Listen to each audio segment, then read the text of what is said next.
Good afternoon, ladies and gentlemen, and welcome to the Oxford Theatre Guild's latest Sunday afternoon play. We now present Charley's Aunt, the classic farce of mistaken identity by Brandon Thomas. The setting is the Oxford of 1892, among the idle rich undergraduates, their charming lady friends, and their irritable seniors. It takes place in 3 acts, and there will be 2 short intermissions. So, please be seated. Oh, you're seated already. Sit back and enjoy Charley's Aunt.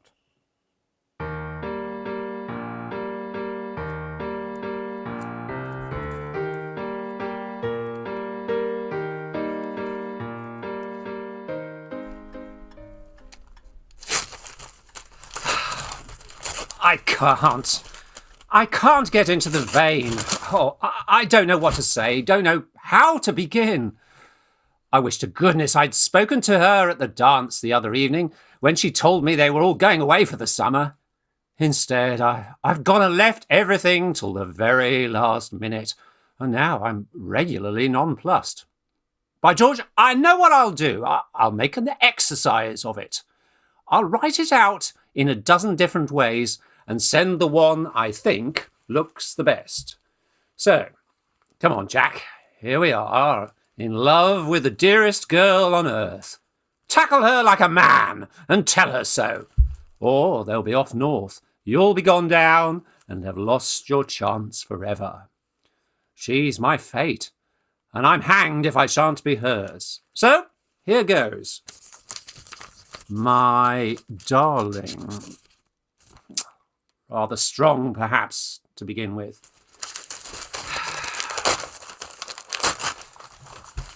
My dear Miss Verdun. Oh, no, too formal, and not a bit what I really feel. My dear, hang it, why not? My dear Kitty. That's grand. Now I can go ahead like a house on fire. My dear Kitty, I beg pardon, sir, but would you mind? Yes, that's very much. Go away. I'm busy. Sir, but... I'm busy with the most important affair. Get out. Yes, sir. Just as I'd made such a good start, too. My dear Kitty. Well, what are you doing, Brassett? Confound it all. What do you want? I merely wish to say, sir, that I have laid out a few things which... All right, thank you. Get out and leave me alone. Which I thought you wouldn't care to. Take 'em. Keep 'em. Take every blessed rag I've got. Only go away. My dear Kitty. Beg pardon, sir. If you don't clear out, Brassett, it's you, Charley. What is it, old chap? Nothing, Jack. I don't want to interrupt if you're busy. Oh, it's all right, Charley. Don't go. It's only that fool Brassett. What's he doing? Only bagging all my clothes because I'm going down and worrying me like old Harry while I'm trying to write a most important letter. Don't mind me today. I'm nervous and naggy and nonplussed. And so am I, Jack. Why? I've been trying to write a letter to... A letter? To whom? To Miss Spettigue. How far have you got? No, I began awfully well, but I didn't want to be too distant, and I didn't like to be too... Familiar? Well... So I just said, my dear Amy. And then words failed me. And I've come to you for advice. You always know what to say and do. Oh, do I? You know my idiotic complaint. I'm shy. You're not. Aren't I? So prescribe for me, old chap. What am I to say? A good idea. I'll prescribe for him and take the medicine myself. Now then, let's see. You're in love with Amy Spettigue, and you want to know if there's any hope for you, and if so... You see, they're all off to Scotland tomorrow. Yes, I know. And you want to see her at once. When and where? Bearer waits. Do I diagnose the case accurately? To a T, old chap. Very well, then. You'll want to write something to this effect. My dearest Kitty... No, not Kitty. Amy. Of course. Well, what am I thinking of? My dearest Amy. Forgive me, darling, for thus addressing you, but I love you so deeply, underlined. Rather strong, Jack. Shut up. So earnestly, also underlined. Oh, I say. That I must write and tell you so. All I ask is... But there's one obstacle to my putting it quite as straight as that, much as I'd like to. What's that? Well, I've an aunt. My dear Charlie, most of us have. What about her? I feel I ought to tell her first. Oh, if you're going to drag an aunt into the business, we may as well wait till they all come back from Scotland. Why? Well, you know what auntie is when she steps in. No, I don't. That's just it. I don't know her. I've never even seen her. Well, we won't be too hard on that aunt. She hasn't interfered much in your affairs up to now. Except to find out that I was an orphan and have me sent to Eton and to Oxford, and now my guardian writes to me that she's coming here this morning by an early train, and will take luncheon with me at 1 o'clock. And you've never seen her? No. She went out to Brazil before I was born and became a sort of secretary to a very rich old Brazilian chap out there called Dom Pedro Dalvadores. And now, by the merest accident in the world, I've seen this. Madam, or rather DONNA-LUCIA Dalvadores, the Brazilian millionaire who has taken Lord Toppleby's magnificent mansion in Belgravia, is an English woman of genial disposition and a financial genius. Indeed, it was her capacity in this direction that earned the gratitude of her late husband and led to a romantic deathbed marriage. Well, I don't see much in that. Go on, Jack. Read the next. Her only relation is a nephew at Oxford. Lucky nephew. That's me. By George, Charlie, this is a startler. And she may be here any minute. I've met all the trains up to now.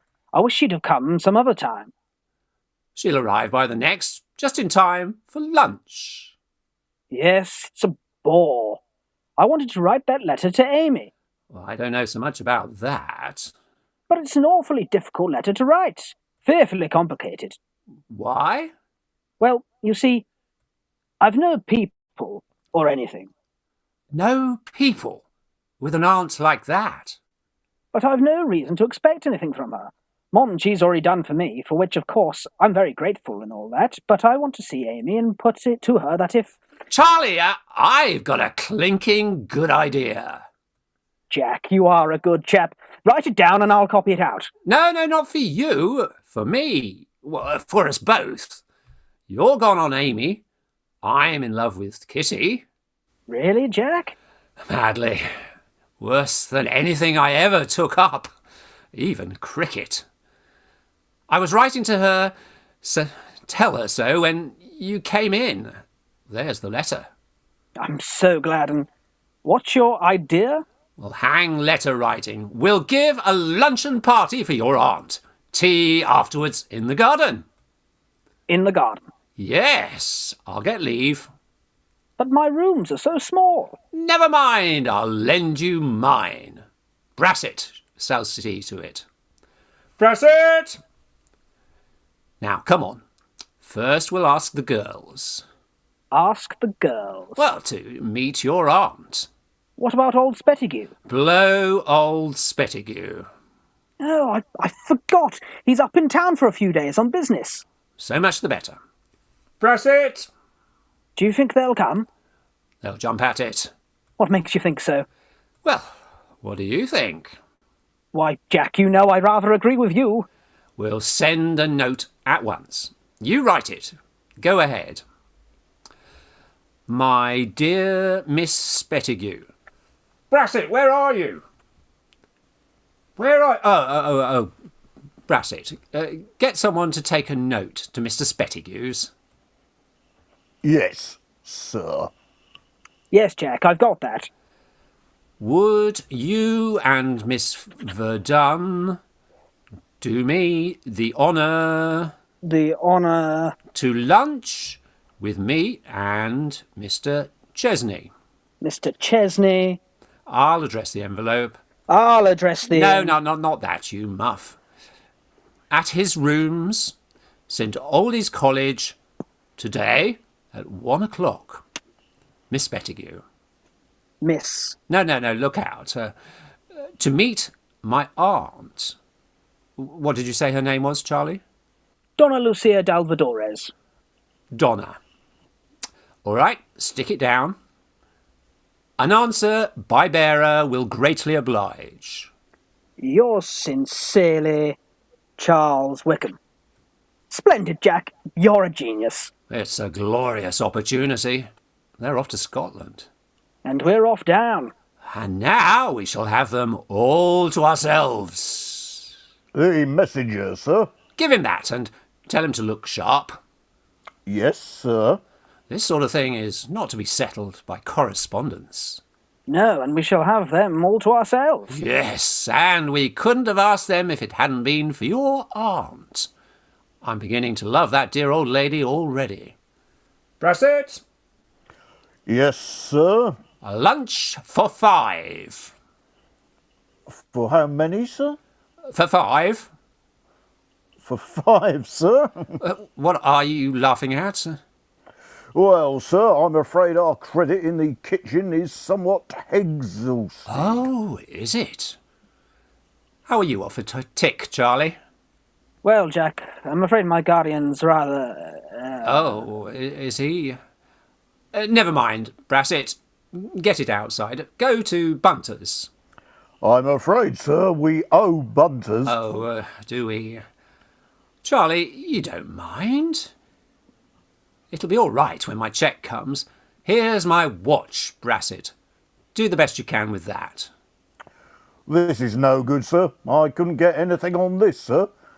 However, sir, I've no doubt it will be all right at Bunters, if I say it's for me. All right, Brassett. Lunch for 5 at 1 o'clock. Rather short notice, sir. All right, long pay. Go where you like, do what you like, only lunch for 5 at 1. That's all right, Charley, isn't it? What wine, sir? Champagne. Very little left, sir. Half a dozen bottles. No, sir, I think not. Only 4, sir. Quite enough. Oh, 6, I swear. Pardon me, sir. Only 4 of champagne, and I think, yes, 1 of claret. Oh, hang that claret. It's been open a month. All right. He sneaked those other 2 bottles. He's a corker. My fellow's just the same. They all are. Now, while you and your dear old aunt are looking at the chapel and the cloisters, Kitty and I can have our little talk. Yes, Jack, that's all very well, but what about Amy and me, and our little talk? She'll be in our way horribly. I never thought of that. She's all very well as an excuse to get the girls to come here, but by herself she'll be an awful bore. Oh, she'll be worse than that. She'll be a brute of a nuisance. What shall we do? Well, Napoleon went over the Alps on horseback, and I've been under them by train. So there must be a way out of this. But how? Couldn't we ask someone to meet her? Yes. Someone we can depend upon. But whom? What about Brassett? He's a pompous sort of chap and as artful as a corkscrew. Can't we turn him into a don or something for the day? Yes. That's a good idea, Jack, but... No. Won't do. We shall want him to wait at table. Oh, of course, so we shall. Well, there's Freddie Peel. Oh, he's such a cynical chap. Besides, he'd neglect your aunt. Yes, and you want to make love to our girls. By George, I've got it! Babs. Fanny Babs. We'll ask him. Oh, yes! Why didn't we think of him before? Why, he's a jolly, cheerful little chap. Will amuse your aunt like the deuce, and keep her in a rattling good humour. Splendid. BRASSETT! Yes, sir. Go to Lord FANCOURT BABBERLEY's rooms, give him my compliments, and ask him to come here at once. Yes, sir. Say it's very important. Yes, sir. And very immediate. Yes, sir.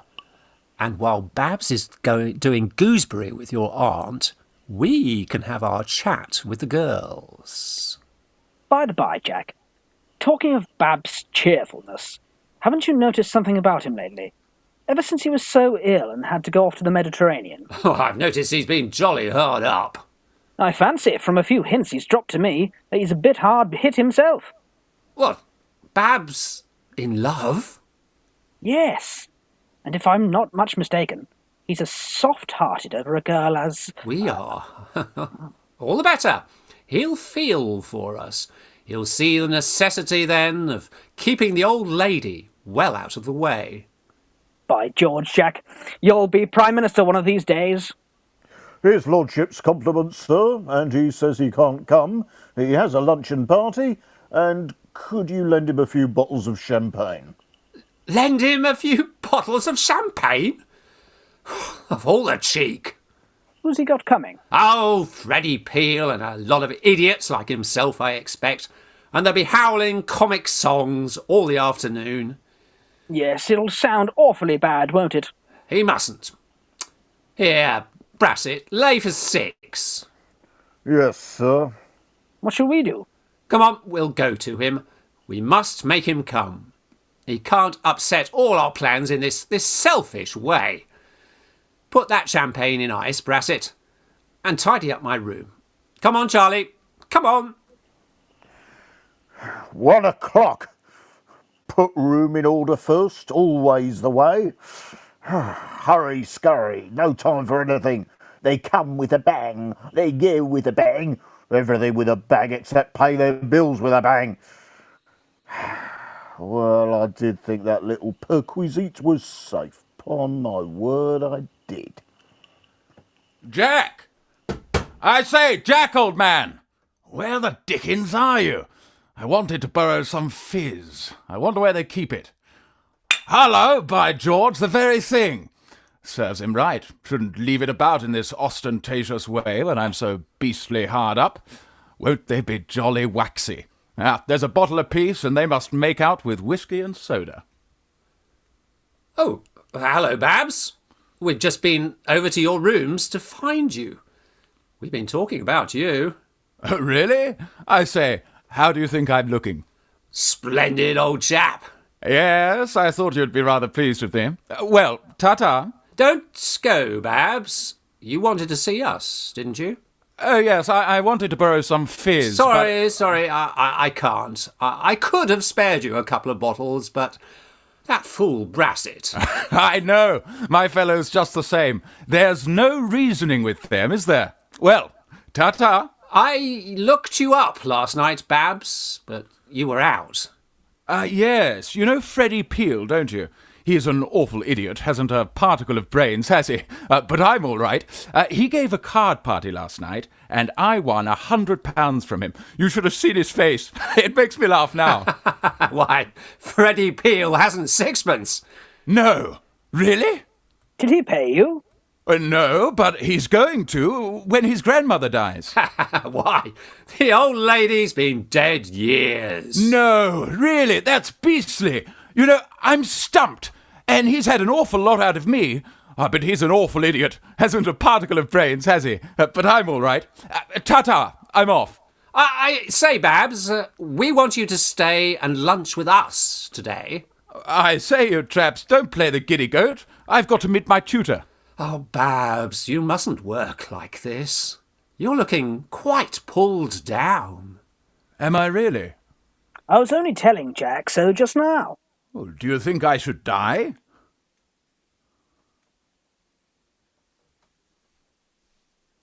Do you think I should die, chaps? Tell me.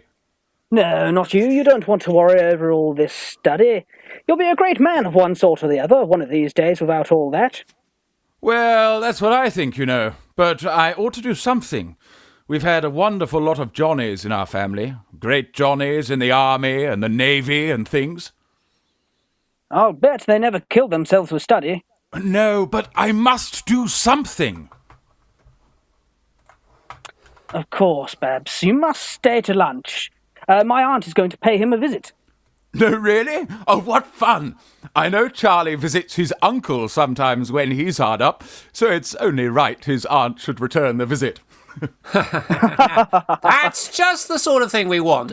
A jolly smart chap like you, with a fund of humour and a lot of brilliant conversation. Yes, Babs, that's it. To interest and amuse a charming lady. Yes, who is she? Why, Charley's aunt. Oh, but what's she like? Well, you see, Babs, we don't quite know. I'm here to see her today for the first time. I say, Charley, she might turn out to be an awful old crock. Well, she's a widow and a millionaire. Well, that's enough, isn't it? Rather. Put me down for a chance, Charley. I'll take a chance. We didn't care to ask Freddie Peel, did we, Charley? No. No. No, he's an awful idiot. I say, what's her name? DONNA-LUCIA Dalvadores. Oh, damn it! What a name! Look here, Babs. It's no use. You must stay to lunch. You'll find Charley's aunt a charming old lady. Charming old lady. I say, look here. Haven't you got anything younger coming? Oh, yes, 2 other ladies. Oh, nice. Young? Yes. Ah, that's more in my line. How many did you say? 2. Ah, I see. 1 for each of you, and the old crock for me. No thanks, I'm off. Now, listen, Babs. This is an awfully serious affair. I should think so with an old crock like that. And we want your help as a friend. Yes, Babs, a friend we can trust, eh? Rather. We'll take you into our confidence. No humbug, straight as a die. We're in love. What? Charley as well? You No. silly ass. It's no fool of a flirtation business, but the real downright serious thing. And Babs, if you knew the girls as well as we do, you wouldn't wonder at it. And they're coming here to lunch today. I say, have you proposed? Well, no, that's just it. Oh, I see you want me to propose for you. No, we'll do that for ourselves. That's why we've asked them to come. You know, Babs, you don't understand our feelings a bit. Oh, don't I, though? I say, haven't you noticed how sad I've been lately? Yes. What is it? Well, I don't know, but I think I'm in love too. What makes you think that? I'm always wanting to be alone and hear the birds sing. and I'm getting so awfully fond of poetry, I can't sleep. I took to drink for a couple of days, but it made me feel ill for a week, so I left it off. Oh, you've got all the symptoms. Sit down. Tell us all about it. Well, you remember when I was ploughed? Beastly shame. No, not the last time. The term before. I was awfully ill, and I took the yacht around to the Mediterranean, and at Monte Carlo I came upon an English officer named Dallaghay, quite penniless and dying. You know, Jack, he tried to commit suicide. Bad luck at the tables, eh? Yes, he beggared himself and his only child. The sweetest little girl you ever saw, Jack. And to amuse him and to keep his spirits up, I used to play cards with him. And what became of him? He died, poor fellow. And what became of her? The sweetest little girl you ever saw. I lost sight of her. A lady travelling home that way from South America, I believe, took charge of her and brought her to England.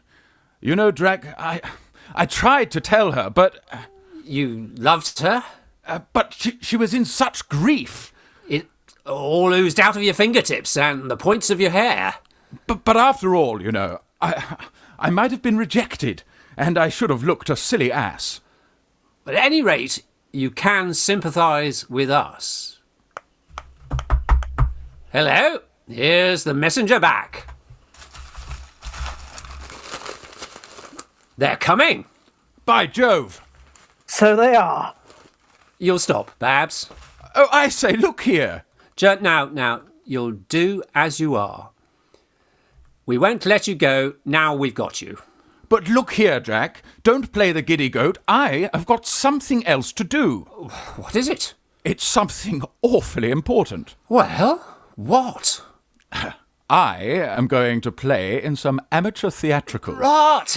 He'll be ploughed again, won't he, Charley? Mm-hmm. But I have given my word. What are you playing? A lady, an old lady, and I've never acted in my life before. Oh, that's his tutor, eh, Charley? And I'm going to try on the things before those fellows come. Well, you can try them on here. Where are they? In my rooms, in a box on the bed, but... Fetch them, Brassett. Quick! No, I'll fetch them with my little bag. Babs, you don't sympathise with us a bit. Don't I, though? I only wish I could see my own little girl. Oh, she'll turn up one of these days. Have a drink. I've knocked it off. Just a small one. I'm teetotal. Oh, very well. Here you are, then, Charley. All right, I'll have it. I'll tell you what we'll do. We'll drink her health, wherever she is. Here's to the future Lady FANCOURT BABBERLEY. What did you say her name was? I haven't the slightest idea. Go on with you. Miss Delahaye. Your things, my lord. Thank you, BRASSETT. You're an awfully good chap. I say, Jack, could you lend me half a crown? Charley, have you half a crown? No, Jack, I haven't. Brassett, give me half a crown, will you? Yes, sir. Babs, here you are. Thanks. BRASSETT, here you are. What have you got there? Chocolates. Chocolates? Well, let's have a look. No, I'll tell you what I'll do. I'll try them on after lunch while you're all in the garden. You can't do that. We shall want you with us. Try them on now. Won't take long, will it? Only a minute or two. I've lost an awful lot of time over these theatricals, but next term I mean to work. Oh, yes, here it is. Here's the name. Oh, so it is. Mr. Chesney. I wonder if they're in. Here they are. And your aunt's not come yet. Good gracious. What shall we do? Oh, let them come in. We can explain. Show them in, Brassett. How do you do? So kind of you to come. Oh, we were very pleased to be able to come, weren't we, Amy? Oh, yes. Mr. Wickham, are we too early? Oh, no. Yes, Mr. Chesney, you didn't mention any time. Oh, not at all, not at all. We're delighted. She'll be here soon. And this is where you think and study and do all your working and everything. Oh, yes. We do a lot of that sort of thing here. You've jolly quarters here. I'm so glad you were able to come here today, Miss Spettigue. You're off to Scotland tomorrow, and we shall miss you so much. Yes. Uncle always takes us to some dreadfully remote place at this time of the year, where we never see a soul, and it's so dreary. Why does he? I don't know. It's a shame. Why? Are you sorry we're going? Sorry. Why, it's put me and Jack into a perfect fever. That's why we were so anxious to see you here today. It's lucky Uncle is away in town, or I don't think we could have come. Why? I don't know, but he raises such odd objections, and then you know he's so peculiar about Kitty. Why? She's an heiress, you know, and he's her guardian. Miss Verdun, have you forgotten that dance the other night? I never shall. No. No? Those stolen moments in the garden by ourselves, were the very happiest of all my life. And out there in the moonlight, oh, moonlight, it's the true atmosphere for sentiment.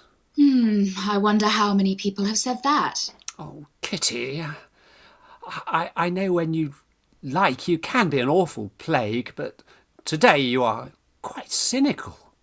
I know I am. I'm thinking of that man. Of what man? Of my guardian, Mr. Spettigue, who hurries us away from all our best friends directly when we get to know anyone really well, for fear of... For fear of what? Oh, I don't know.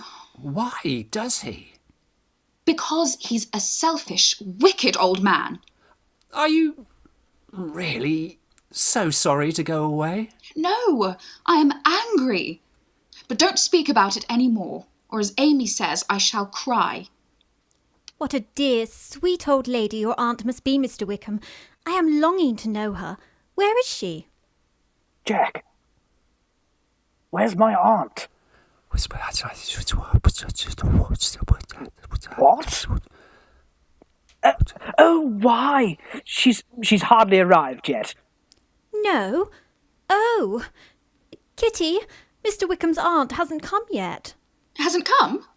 Oh, then we'll run and do some shopping and come back. Shan't be long. Goodbye. Goodbye. Goodbye. Goodbye. Goodbye. Goodbye. See that? Off like a shot when they found your aunt wasn't here. Makes an awful difference, doesn't it? Now look here. You cut off to the station and bundle the old girl here in a fly. The old girl? What do you mean? Well, your aunt. And I'll see after the lunch and keep an eye on Babs. All right, I say, Jack, I feel happier since I've seen them, don't you? Yes, be off. I say, old chap, have you got any hairpins? Hairpins? Great Scott, no. May I send your man for some? Yes, certainly. I say, have you got a sixpence? No, afraid not. Why haven't you got anything? I say, Brassett, I gave you £0.50 just now. Do you mind making it 2 shillings and getting me 6 pennies worth of hairpins? Certainly, my lord. You can keep the change. I say, Jack, were those the girls? Yes. But what the deuce made you jump out like that? They might have seen you. I didn't know they were here. Look out, there's somebody else. By George, there was a lot of hope in what Kitty said. In another minute, I'd have told her that. But never mind. Everything's going on splendidly. Come in! Jack! Dad! My dear boy! Dear? Oh, Dad, what brings you here? Wherever have you come from? From town, my lad, to have a chat with you and to bring you a cheque. Thanks, Dad. You're a brick. A bit overbaked, my boy, after all my years in India. A bit crisped, Dad, but a humbug pictorially. Am I? How do you make that out? How old are you? What do you say to 50? 50? 1. Well, who'd believe it? And you, Jack, seem much older than I was at your age. I suppose it's the times, even the old college shows it. New ivy, new paint. Alma Mater's an old beauty still, Dad. I suppose she is, by aid of the gentle artifices of the toilet. Well, we all grow old. And as presentably as possible. Why, dear old Dad, even you, at 50. 1. 50 years ago, would have been a stout, white-haired or bald, top-booted, domineering old boy. And instead, here you are, a smart, bang-up-to-date sort of chap one can talk to like a chum. Now, how have you done it? Don't know. Do you drink? All I want. Eat well? Never noticed. There you are. Consequently, health good, temper perfect. We're going to be great pals, Dad. Here you are, my boy. There's your cheque to go on with. Thanks, Dad. Oh, I haven't seen half enough of you. Oh, I see your hospitality. I hope, Dad. Never mind, same as I was a lad. I've been done over that wine monstrously. Well, never mind. So was I. I've done everything monstrously at college, but settle up, settle up. I'm very satisfied with you. It's something to go down from college with a record like yours. I say, my boy, where the deuce did you get these cigars? Those, Dad? Ah, that accounts for the bills. And now, my lad, we must begin to think. Think? Now that I've come into the family titles, you know, I have also, which you don't know, come into the family debts and difficulties. Debts? Which are far more than I expected. With the result that all the money I've been saving for you in India goes to pay them. And in short, Jack, you and I, for the next few years, will be, comparatively speaking, poor men. Poor men? This settles me with old Spettigue. However, I'm in hope of a small appointment for you in Bengal. Bengal? What a horrible place! What is it, Brassett? His lordship's hairpins, sir. Oh, confound his hairpins. By George, the dad'll be an odd one.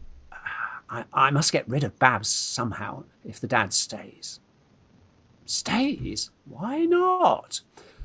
Dad, I've an idea. Couldn't this matter be settled by a wealthy marriage? No, that's the sort of thing I rather deprecate. I don't think, Jack, Listen, my chum, that is Charley Wykeham's aunt, DONNA-LUCIA Dalvadores, is coming here to lunch today. She's a widow. A widow? And a millionaire. And a millionaire?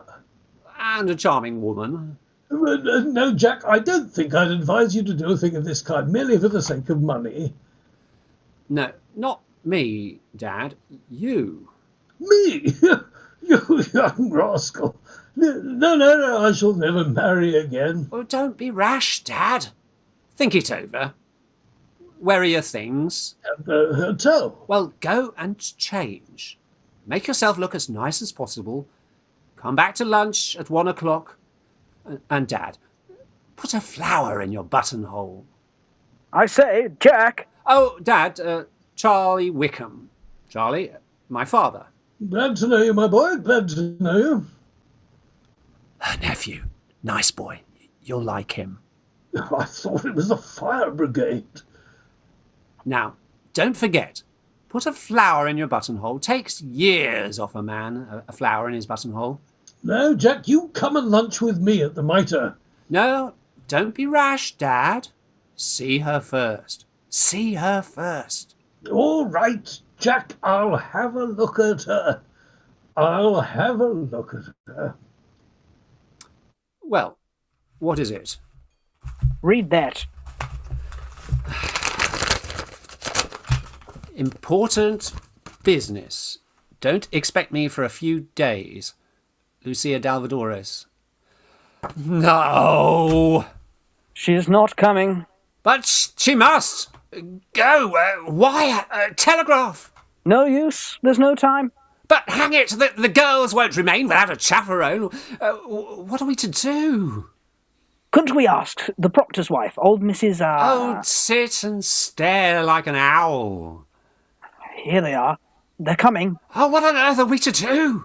I say, Jack, come and look at me. Oh, what the deuce is it? By George, splendid. Charley, come here quickly. Do you know what a pious fraud is? Pious fraud? Well, first cousin to a miracle. Look. What is it? Babs, your aunt. Babs? My aunt? It's the only one you've got, so you'll have to make the best of her. I say, look here. How do I look? It's splendid. Who's that? The girls. The girls? Charley's aunts can't come. Can't she? I'll go and take these things off. No. They won't stop if you do. Won't stop? What do you mean? You must be Charley's aunt. Me? No. Show them in, Brassett. Ah, you've got back. So glad. Yes, we've been longer than we intended, but I wanted to get some flowers for Charley's aunt. Has she come? Yes, has she? Oh, I hope she's come. Oh, yes, she's come. DONNA-LUCIA, Miss Spettigue, Miss Verdun. DONNA-LUCIA d'Alvadores, Charley's aunt. Go on, say something. How do you do, my dears? We called upon you before, DONNA-LUCIA, but you hadn't arrived. And we've brought you these flowers. Oh, thank you. I hope your journey from town hasn't tired you. Oh, no, it was really rather jolly. Pleasant, I mean. What the deuce am I to do with these flowers? Stick 'em in your dress. You look worried, Mr. Wickham. Are you ill? No, I'm anxious. I'm... He's a little affected at meeting his aunt today for the first time. Why the dickens don't you say something? What the dickens am I to say? Talk about the weather. Charming weather. Oh, yes, delightful. Oh, yes, it is charming. Well, college gents'll do anything. You know you're placing me in a terribly false position. May I arrange the flowers for you, DONNA-LUCIA? After all, you know, we have some nice weather sometimes in poor old England. What on earth does she mean by that? Why, you're a foreigner. A foreigner? What did you say my name was? DONNA-LUCIA d'Alvadores. What? Am I Irish? No, English. Married a Portuguese abroad. A widow. From Brazil. And a millionaire. I say, Charlie, have I any children? No, you fool. Well, one ought to know. That's all right. I can go ahead. Yes. Yes, it's wonderful weather for England. Yes, it is. Yes. Shall I take them to see the chapel and the cloisters? No, you leave that to me and Charley. We'll attend to them. Of course, Oxford is all very new to you, DONNA-LUCIA, but it's a dear old place in any weather. Aim and I will show you all about. I shall be delighted. You're staying till tomorrow, are you not? Am I staying until tomorrow? No. No. Oh. Oh, but you will. You must. Mustn't she, Kitty? I'm afraid Auntie can't stay after today. No, you see, it's my washing day. She has so much business to attend to in town. Yes, lawyers, stocks. Yes, stocks and socks. All very important, you know. Oh, I'm so sorry. We have so long to know you. Have you, my dear? Mr. Wickham has told us so much about you that he has made us quite love you. Has he, my dear? And he's so grateful. He says he owes everything to you and never could repay you. And, oh, he is such a good, frank, upright man. It was noble of you. Of course, my dear. It was only my duty to see after the welfare of my poor brothers. Sisters, you fool. Sisters, you fool. Sisters. And brother-in-law's orphan girl. Boy. Boy. I'll say twins in a minute. Yes, but it was so good of you to find out. You were so far away in a foreign land, and he might have been left to starve or to fall into cruel hands. But you have a good, kind, affectionate nature. Have I, my dear? Anyone can see it in your face. No. I feel I could tell my whole heart to you. Don't let her. I'm not going to, the dear little thing. You don't mind my talking to you like this, do you? My dear, you are a very charming little girl, of who I am sure I could soon grow very fond. And you must tell me all you like, some day, when you know me better. How the devil is that? Oh, I feel I've known you years and years already. Oh, they're jealous. I'm very sorry, but it was very nice. Mr. Chesney, I beg pardon, sir, but I heard Mr. Spettigue inquiring at the gate for your rooms, sir. Oh dear, no. my uncle Uncle's back. Mr. Spettigue? Mr. Spettigue, back! I thought he was in London. Mr. Chesney, I beg of you to send him away. What am I to say? What am I to do? Stay where you are, Babs. Tell him what you like, only get rid of him. Why doesn't somebody answer this door? What do you want? I wish to see Mr. Chesney. Where did you get that hat? Take it off, sir. Don't sit down, sir. I'm not sitting down. I didn't ask you to sit down. Well, we'll waive that for the present, madam. I wish to see Mr. Chesney once. Well, you can't see him. He's not present. I am the only person present. But the porter told me that 2 young ladies, my niece and my ward, were here. I tell you, I'm the only young lady present. But he told me he saw them come in. And didn't he tell you he saw them go out again? No. Very well, then. What more do you want? They've gone to the garden. They've done nothing of the kind. Well, then they've gone into town. Well, why couldn't you think of that before? And now, sir, having got all of the information that you are likely to get in your present condition... Madam! Disgraceful! Where have you been? What do you mean, madam? I'm annoyed, but I'm perfectly sober. Well, you don't look it. Other people can be annoyed as well as yourself. Madam, I apologise. Good morning. Oh, my dears. It was so sweet of you. You darling. Look at him, Jack. I'll punch his head if he does it again. Here's my father, DONNA-LUCIA. Take care. Here's my father. Look here, am I any relation to him? No, you're Charley's aunt from Brazil. Brazil? Where's that? You know, where the nuts come from.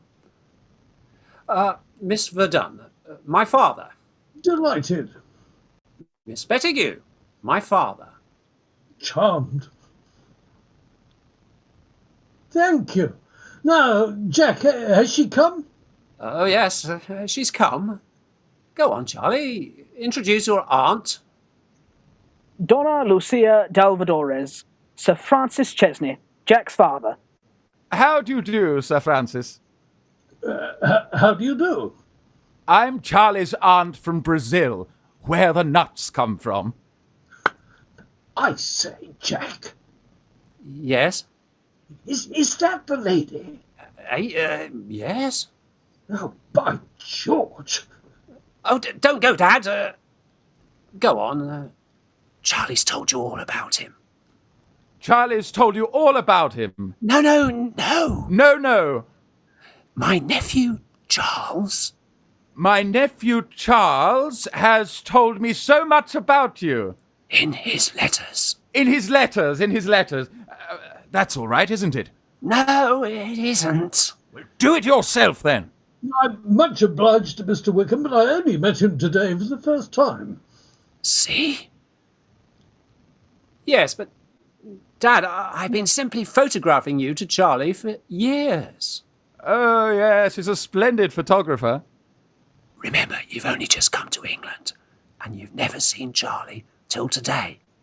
Why the deuce didn't you say so before? Jack, my dear boy, it's impossible. What, Dad? Well, look at her. Hey? Oh, good gracious. Luncheon is ready, sir. Take my father, and be careful how you talk to him. Dad, will you take DONNA-LUCIA? Allow me, DONNA-LUCIA. You'll sit beside me, won't you, Sir Francis? I shall be delighted. You've travelled a great deal, I suppose. Oh, yes, I've been a great traveller, Sir Francis. I came all the way from London only this morning. DONNA-LUCIA, aunt. Aunt! Mayonnaise? Thank you. Miss Spettigue? Miss Verdun? What a pretty flower. Do you like it? Well, will you accept it? Oh, thank you. I'll have it stuffed. Jack? Mayonnaise? Jack? Mayonnaise? Open the wine, Brassett. You have very pleasant rooms here, Mr. Chesney. Oh, Yes, yes. they're awfully nice rooms, Mr. Chesney, I'm sure. Don't you think so, Sir Francis? Pleasanter today than usual, I fancy. Donna-LUCIA, may I have the pleasure? Oh, Jack, my boy, where did you get this stuff? May I have a little water, please? Open the champagne, Brassett. I can't find it, sir. Can't find it. Do you know where it is, Charley? No. What's become of it? I thought it was in ice. What is it? What is it you want? Well, the champagne, Donna-LUCIA. What, haven't you got any? Well, I thought you'd forget something, so I brought some with me. In my bag. In my bag, Brassett. Ah, yes. So I was right after all. And that old fool of a woman told me they were out. They're not here. Oh, Mr. Spettigue. Don't address me, sir. And this is the way you take advantage of my absence. Mr. Spettigue. Don't address me, sir. I have no wish to hold any converse with you. But won't you allow us to explain? My business is with this young man, sir, and not with you. But you won't listen to either of them. Go away, madam, and don't interfere. Where did you get that hat? Take it off, sir. You forget yourself, sir. Perhaps you will remember, sir, the ladies are present. I disapprove of their presence and request them to return with me. Well, we can discuss this matter on a more fitting occasion. Certainly. A most excellent suggestion. Let him call again. You're a very foolish old woman, and I must beg of you not to interfere. Ladies, come. Sir, you cannot put such an affront upon Mr. Wickham's friends. I don't know them. I do not know them. Introduce me, Mr. Wickham. Mr. Spettigue, Sir Francis Chesney. Mr. Chesney is my son, sir, and this lady is... Pray don't introduce me to him. I've been sufficiently insulted by the old Bowner gentleman already. I consult my own feelings when I say that I am deeply annoyed to find out, on prematurely returning from town, my niece and my ward lunching, without my permission, with these two young gentlemen. To meet Mr. Wickham's aunt. Indeed. There is no indeed about it, sir. I repeat, to meet Mr. Wickham's aunt. In my mind, it matters little. In my mind, it matters everything. Therefore, allow me to introduce you. Donna-LUCIA Dalvadores, Mr... What's his confounded name, Jack? Spettigue. Mr. Spettigue. The celebrated millionaire. And now, how do you do? How do you do? I'm Charley's aunt from Brazil, where the nuts come from. I've been indiscreet. Oh, I am sorry. I'm very, very sorry. Go on, he's apologised. Ask him to lunch. Well, I thought you were very rude, but if you apologise, you know. Oh, by all means, I am sorry. I'm very sorry. You'll stay to lunch, won't you? Oh, if you wish it. Am I forgiven? Forgiven. Here, accept this as a peace offering. Oh, but my flower. Allow me, Donna-LUCIA. No, allow me.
Well, we're sailing along.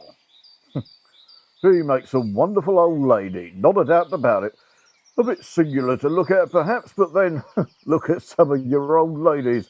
Nobody believe them possible, and he don't seem a bit worse to look at than 2 or 3 I could mention holding very high positions, too. Both the old gents have got their eye on her. Oh, if they only knew. I fancy Sir Francis's favourite, although old Spettigue fancies himself. Well, college gents will do anything. What are you laughing at, eh? Beg pardon, sir, I was thinking of an old aunt of mine. Eh? Uncle, I mean.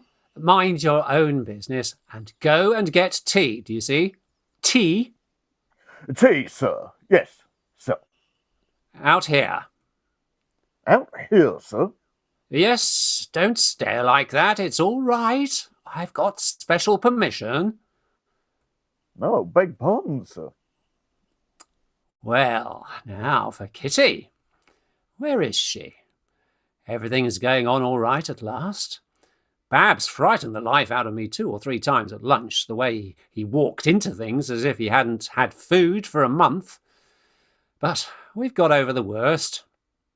All the same, I haven't been able to have my chat yet with Kitty, but now they're all nicely settled down, I've given her a hint to meet me here, where we can talk quietly. Oh, here she is. Oh, hang it. Charley, I've a most particular appointment here with Kitty, so hook it. So have I, Jack. With Kitty? No, with Amy. Then we've both made appointments in the same place. Confound it all! What are we to do? Well, they're your rooms. Yes, but you're my guest. Here, come on, we'll toss for it. Got any money? A halfpenny, that's all. Sudden death. Heads, you and Amy. Tails, me and... Oh, here she is. Jack, that's all the money I've got. Oh, Mr. Chesney, there you are. I'm here. In fact, waiting. I was beginning to fear you wouldn't come. Why don't you go? Have you no tact? But what about me and Amy? Ah, Mr. Wickham, there you are. Yes, I was coming. I was waiting. I'm here. Beastly awkward. Oh, I say, Charley, have you shown Miss Spettigue all round the garden? Yes, Jack. I have. 2 or 3 times, in fact. We've just come from there. I wish he'd leave us.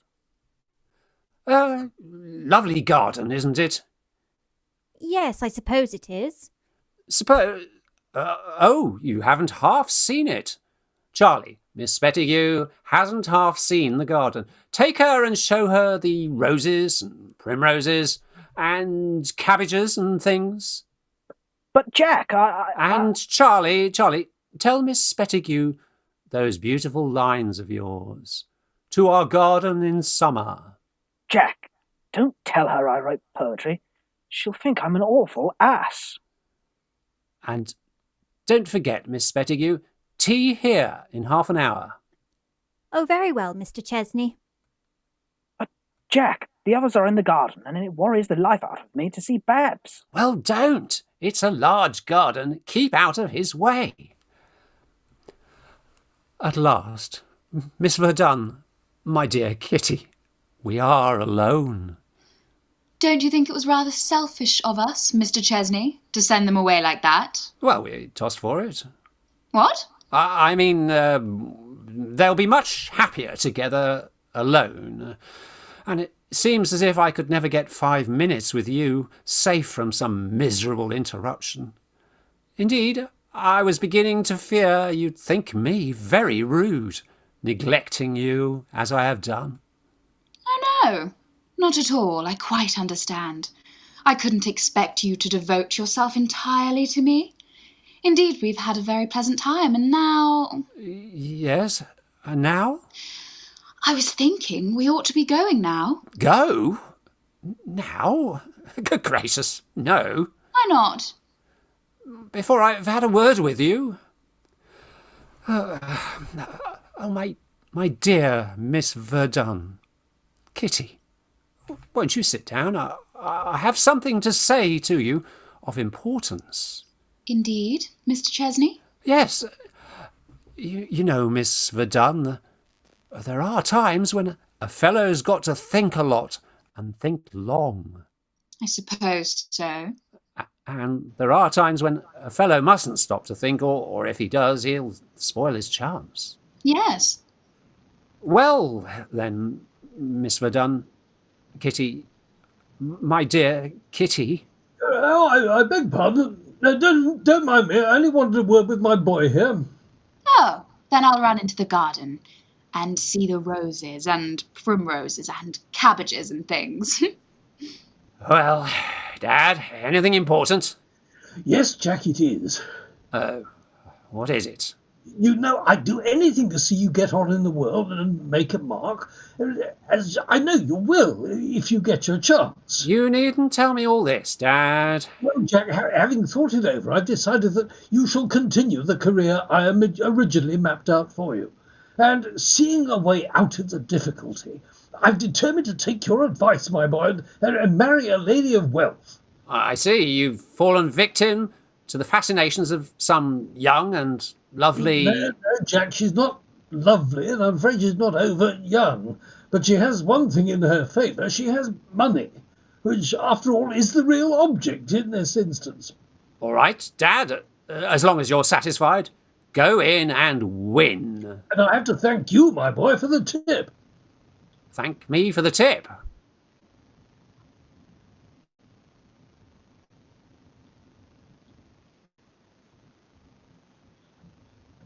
Well, you'll be delighted when I tell you. Can't you guess? DONNA-LUCIA Dalvadores.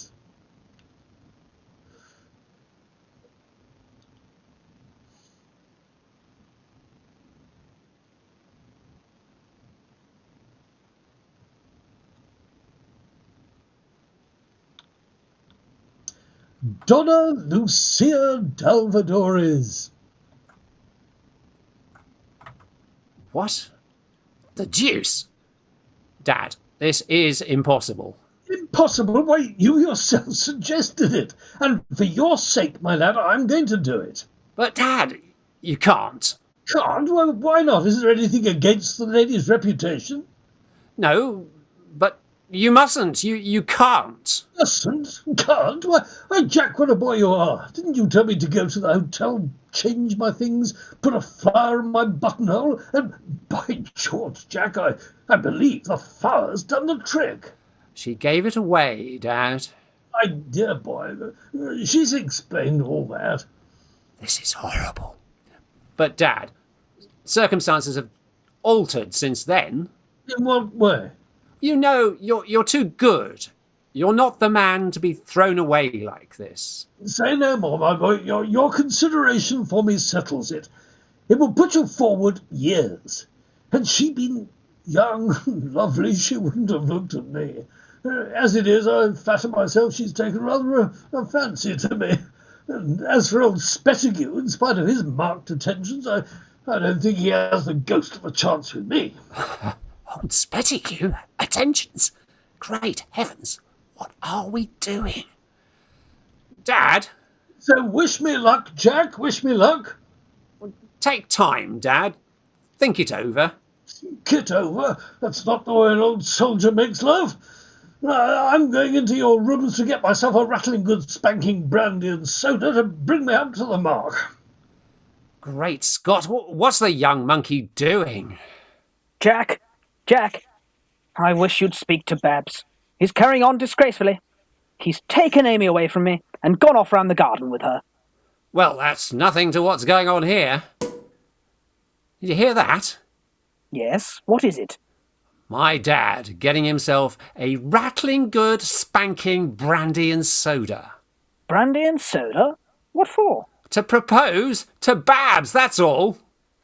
I knew something awful would come of this. We shall be found out and disgraced. How could you let it go on? Well, don't blame me. It was the fault of your muddle-headed aunt, not knowing her own mind and leaving us in the lurch. I could strangle her. What shall we do? We must find Babs and put him up to the governor's game. Find Babs. But Jack... Come on, we can go round the garden different ways until we've got him. But Jack, can't you end this horrible... Oh, shut up. We must keep our heads now, or we'll ruin everything. Come on. Now I'm ready for anybody or anything. Why doesn't she come? I didn't tell the dear boy, more particularly when he raised objections, but she promised to meet me here in 10 minutes. And time's up. Ah, my dear John. That old fool Spettigue, and with my flower in his coat. Are you looking for anybody? No. What is he hanging about here for? Are you in want of anything? No, I was only thinking it was a very lovely afternoon, and perhaps you haven't seen the garden. It's looking very beautiful. You ought to give it a good look before you go. I will, before I go. What is he stopping here for? Have a cigarette? No, thank you. I never smoke in the daytime. Why does he remain? She's promised to meet me here in 10 minutes, and time's up. What's he stopping for? I must tell him to go. I wish I could think of something to get rid of him. Well, as you're not smoking... Well, don't mind me. I was only thinking perhaps it would be as well if you rejoined the ladies in the garden. They might think it rude, both of us being away. Perhaps so. She's in the garden. Well, she doesn't appear to be coming. I think I'll go and have another. I say, Dad, you haven't seen DONNA-LUCIA, have you? No, Jack, I've not. That's fortunate. I'm waiting for her here. Waiting for her? Here? Yes, I've an appointment with her. I didn't tell you before, Jack, but she's due. In fact, she's overdue. So get out, my boy, get out. They mustn't meet till I've seen him. Now I come to think of it, Dad, I saw her only a moment ago. Oh, where? In the garden. In the garden? Well, hang it, I've just sent old Spettigue there. I know Babs isn't there, but where on earth has he got to? Well, Charley, have you found him? No, haven't you? No. I've looked all over the place for him. So have I, and the worst of it, he's got Amy with him. It's a shame. I'll kill the little monkey when I get hold of him. Look at him. Isn't it too bad? Ah, Mr. Wickham, there you are. Did you think you'd lost us? Yes, I'm afraid I did. Babs, where have you been with that girl, you fool? Nowhere? Stop where you are. I've something to tell you. Oh, have you? Charley, has Miss Spettigue seen the chapel? Take her away while I tell Babs. You must see the chapel. It's an awfully pretty chapel. Jack, I'll punch his head if he does it again. What the deuce do you mean by this game? What game? You promised to help us. Well, I'm doing my best. Oh, doing your best. Your business was to look after those two old chaps, and here you are. But I've no wish to argue. No, I shouldn't argue if I were you. Well, listen, I want to put you on your guard. On my guard? Oh, thank you. Yes, my dad's going to propose to you. Oh, is he? That's all right. Well, I'm not going to marry him for you or anybody else. I'll see you hanged first. Of course not, you idiot. All you've got to do is to be calm and refuse him. Calm and refuse him, but a proposal puts anybody in a flutter, you know that. All you've got to do is remember that you're a real old lady. How the dickens am I to remember that I'm a real old lady with my trousers on? Oh, never mind your trousers. Look out. Here's the dad. I'm off. Yes, but what am I to say? I've never been proposed to before. Oh, say he's taken you by surprise, but whatever you do, mind you refuse him. Oh, yes, I'll refuse him. Really, it's too bad. She made the proposition herself. It was a definite proposition of her own. Well, ladies are proverbially unpunctual, but... Oh, hello, Sir Francis.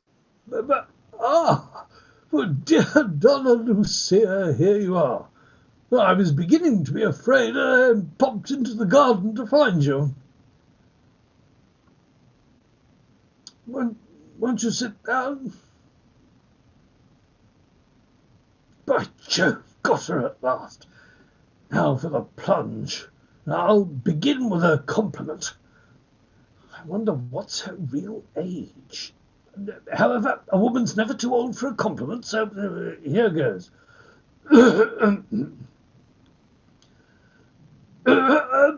Donna-LUCIA, you'll pardon the rude metaphor of an old campaigner, I'm sure, but to meet you today for the first time, as I have done, is to me like a lonely traveller coming across some bright little floweret by the wayside. Do you mean me? Yes, Donna-LUCIA, yes. By George, that's a good start. What am I to say to that, I wonder? Oh, yes, thank you, that's very nice and very kind of you. By George, she looks anything between 50 and 100. Well, I put myself to it, so I must come to the point. What, again? Donna-LUCIA, do you know what a man longs for when he's lonely, desolate and wretched? A drink? What a woman. It doesn't help one a bit. No, Donna-LUCIA, this is what he longs for. He longs to plant in his own heart that bright little floweret. Oh, I know, by the wayside, that one. Does he really? Yes, Donna-LUCIA, yes. And I've come all the way from India to find that little floweret. You must be tired. Take a chair. Thank you. It's a long way, Donna-LUCIA. Oh, quite a long walk. But I have found it. Then why don't you wear it in your buttonhole? Well, will you let me? Or will it be given away to another, as you did before? Ah, yes, I remember. I was a naughty little girl this morning. But, dear Lucia... God, he's getting on. The floweret, I mean, must sit at the head of my table, walk by my side, and dwell in my heart forever. He's going to show me a conjuring trick. But I'll waste no more words. I'll come to the point with a soldier's bluntness. Will you be my wife? Will you be my little floweret? Well, you see, you've taken me so much by surprise. Then I may hope. I'm afraid not. No, don't hope. I wouldn't hope if I were you. I beg pardon, Donna-LUCIA. Do I understand? I must refuse you. The fact is, I am another's. Another's? I say, don't be downhearted. I'll tell you what I'll do if you like. Yes. I will be a sister to you. A sister? Only a sister? Only a sister, nothing more. No words of mine can alter your decision. I'm afraid not. You see, I'm in a more peculiar position than I could ever explain to you. I'm a woman with a history. Then it is quite useless our prolonging this interview.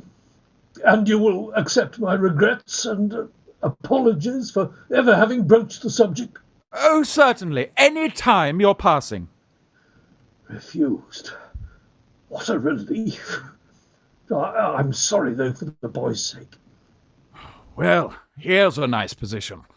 You fool! What did you want to make a fool of my dad like that for? I didn't make a fool of the fool, you fool! Did you hear what he called me? Yes, a floweret. Yes, by the wayside. That's a nice thing, isn't it? Why didn't you cut him short and refuse him at once? I couldn't refuse him until he had proposed. No lady could. Why, I shall find myself in the divorce court before I know where I am. Look out, here's old Spettigue. I shall land him one. I know I shall. I'm off. Ah, Mr. Chesney, have you seen... Ah! What the deuce did he bolt like that for? Anyway, they don't wreck my future happiness. I must find Kitty.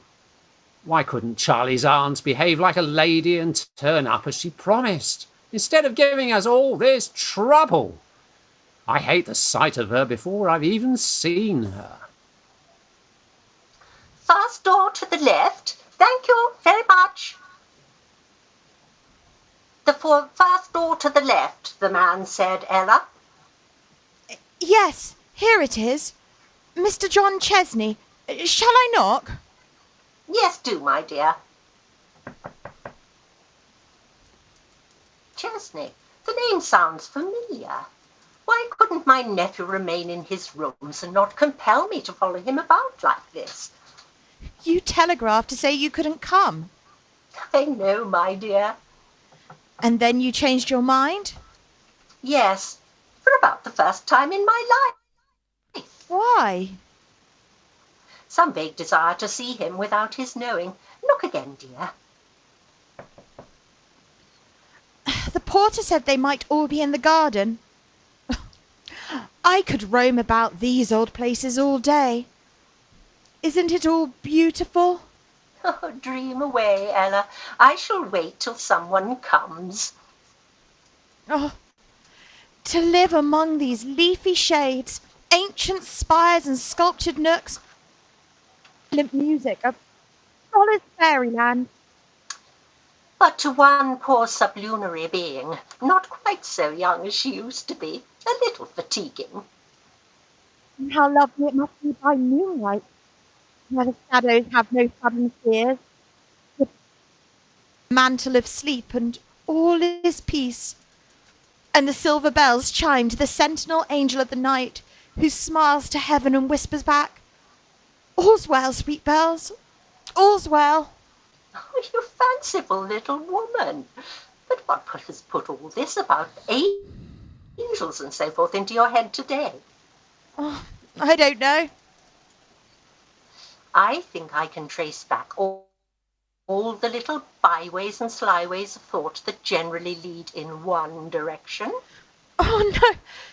It's all so sweet here. So it was there, by moonlight seen from the bridge of a certain yacht.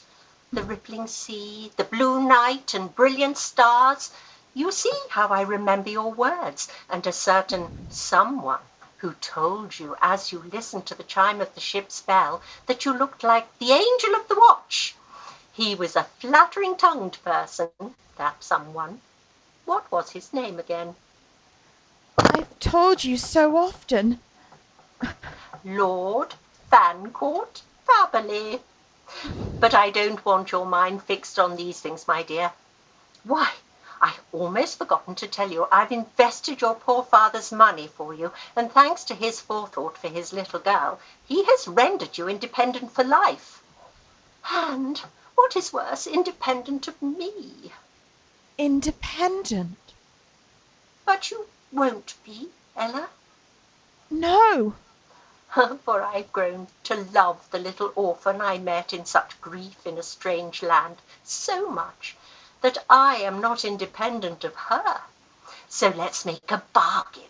Put that dreadful evidence of my dependence aside and let it grow, and be my little girl and call me Auntie, will you?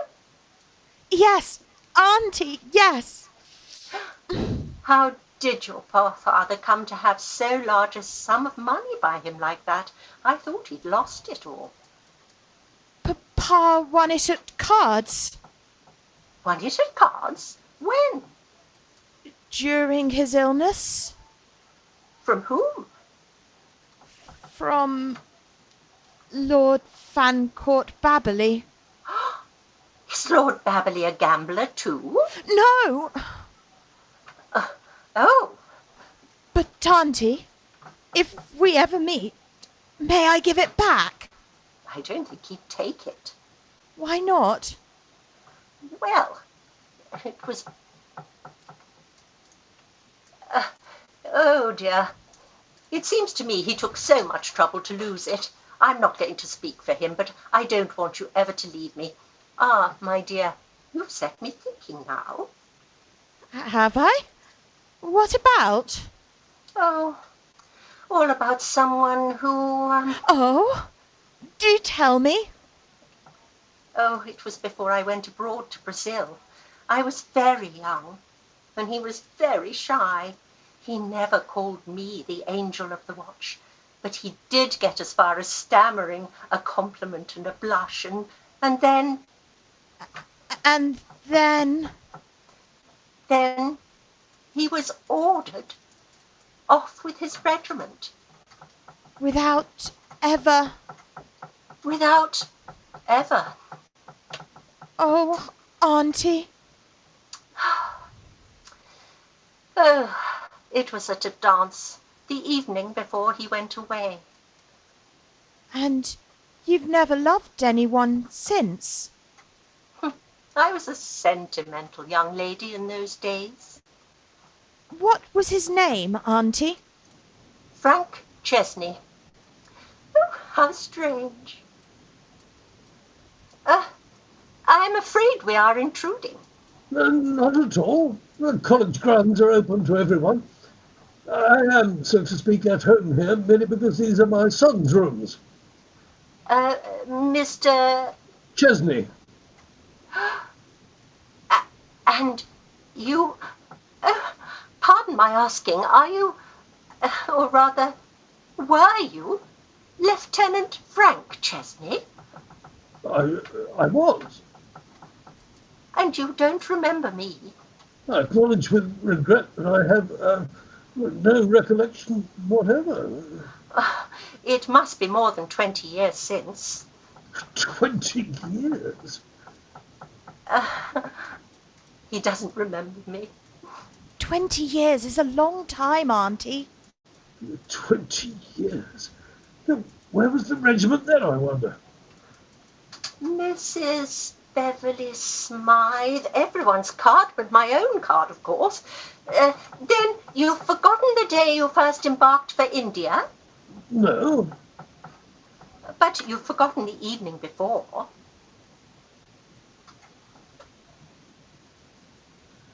Well, no, not altogether. Then... Lucy! Good gracious!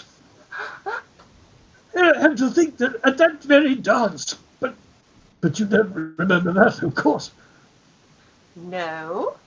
No, because you never knew. But that night, by George, I nearly made you an avowal that we've never met in all that time. Nearly, well, over 20 years, we'll say. I'm afraid so. I remember the dance perfectly. You were in white, tied up with blue. Tied up with blue, like a chocolate box. You must see my son. He's a splendid fellow. These are his rooms, or rather he's lent them to a college friend, a young fellow named Wickham. Yes, Wickham? Who is entertaining some ladies, two young ladies, and his aunt. His aunt? A lady from Brazil. From Brazil? Yes, DONNA-LUCIA Dalvadores. I must introduce you. Auntie, what does he mean? Wait a minute, my dear. Do I understand you to say that DONNA-LUCIA Dalvadores is actually here? In the garden, or was 5 minutes ago. Do you know her? I've heard of her. Shall I stay and see this out, or return to town and... May I trouble you for your card? Certainly.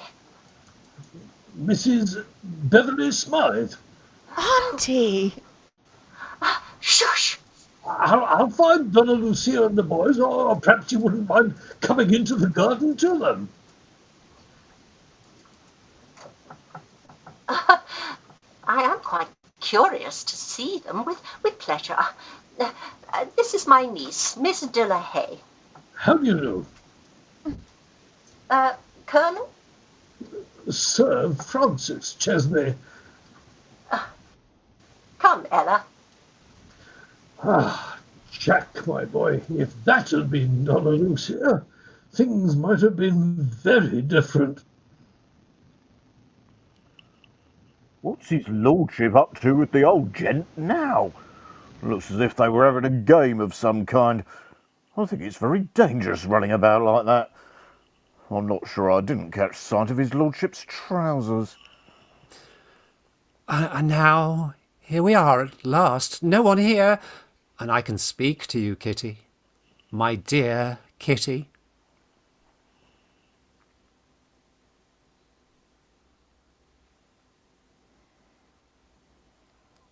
My dear Kitty, are you there?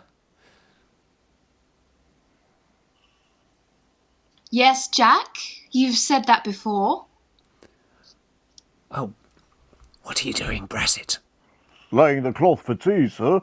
Go away. But you gave orders, sir. Well, put it back for half an hour. Quick, man, can't you see I'm engaged? Really, sir? I congratulate you.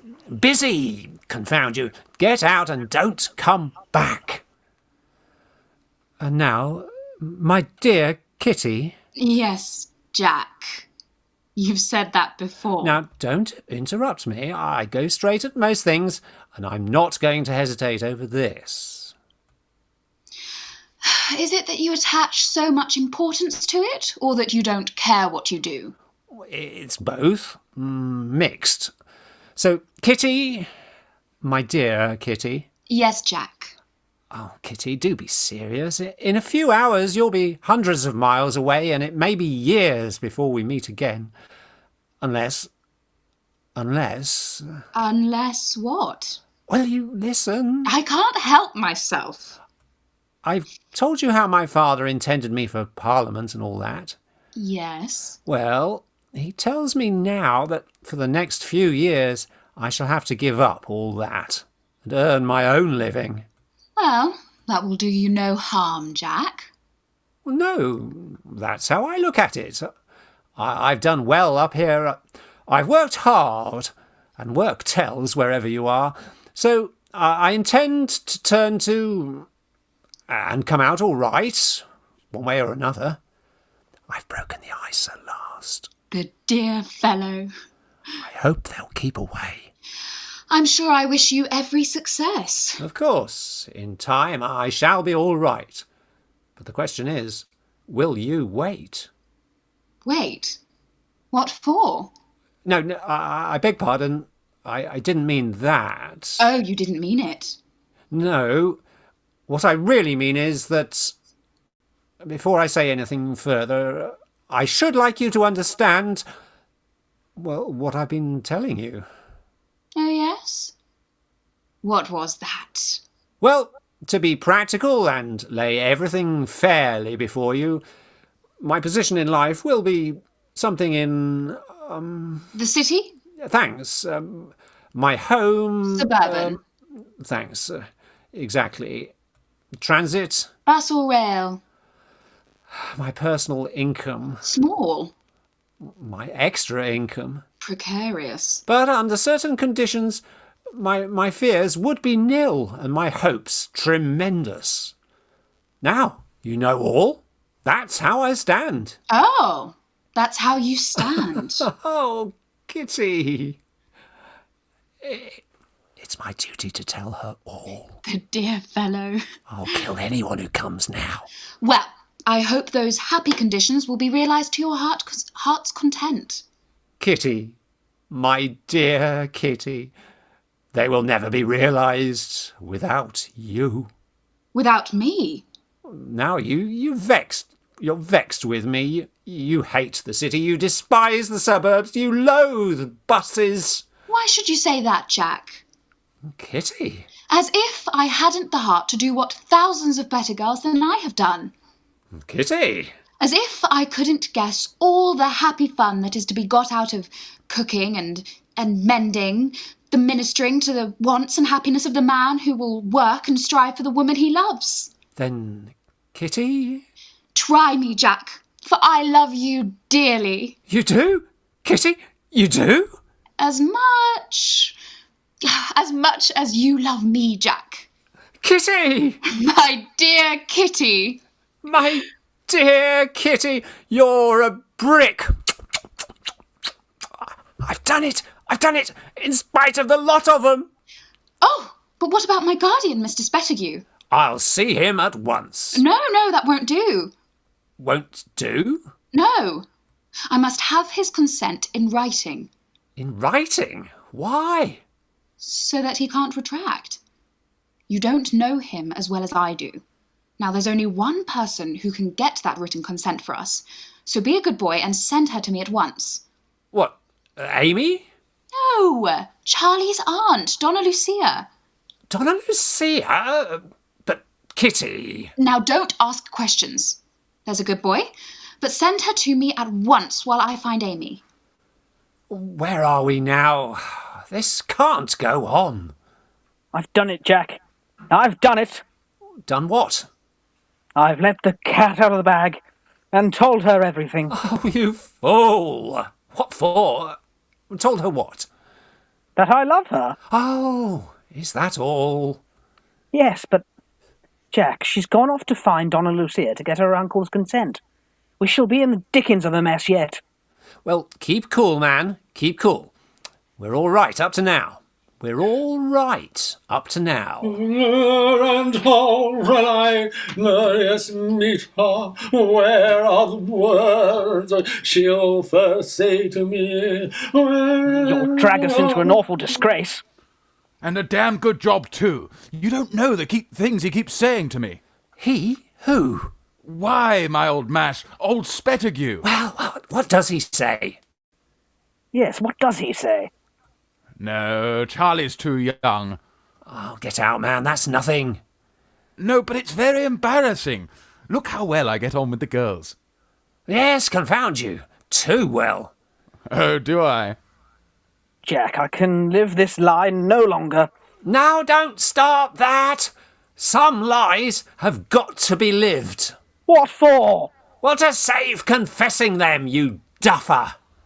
I wish to goodness you'd bring it all to an end. So do I. I want a drink.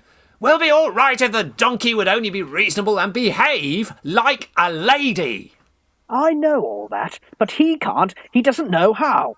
As it is, the selfish idiot's ruining and spoiling everything. I wish we'd asked Freddie Peel now. At any rate, Freddie Peel would have stood by us like a man. We were fools to trust him. The selfish little beast. When you think of all the misery he's put us to. I feel so infernally indignant, I could wring his head off. Look at him now.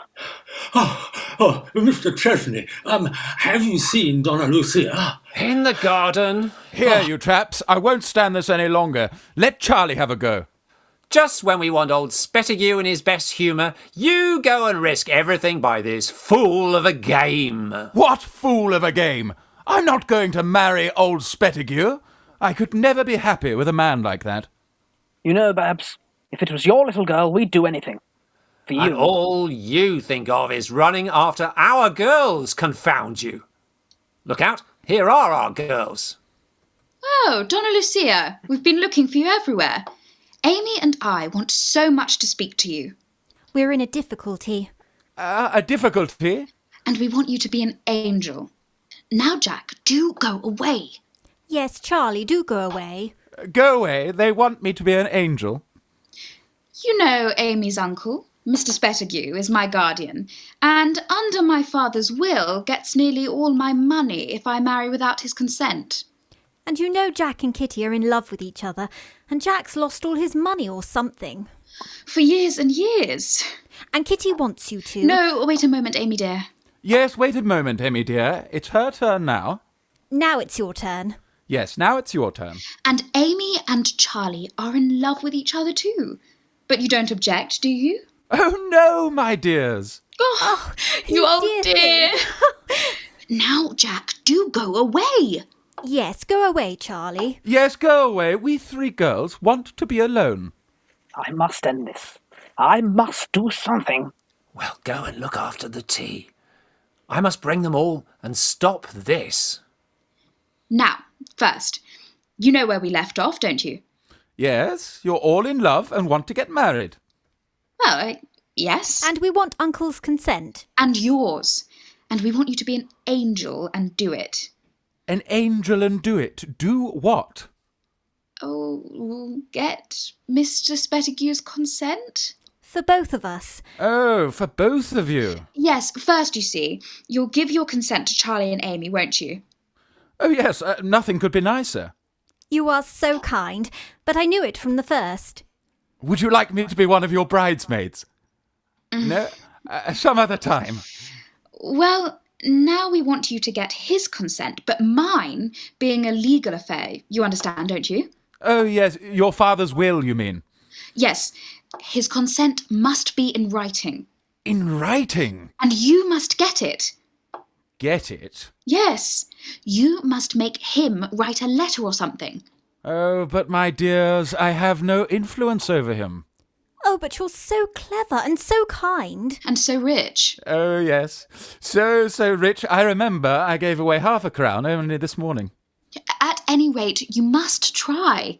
Oh, dear DONNA-LUCIA, do say you will try. We're going away. Oh, my darlings, don't leave me. Yes, we're going to Scotland. Scotland?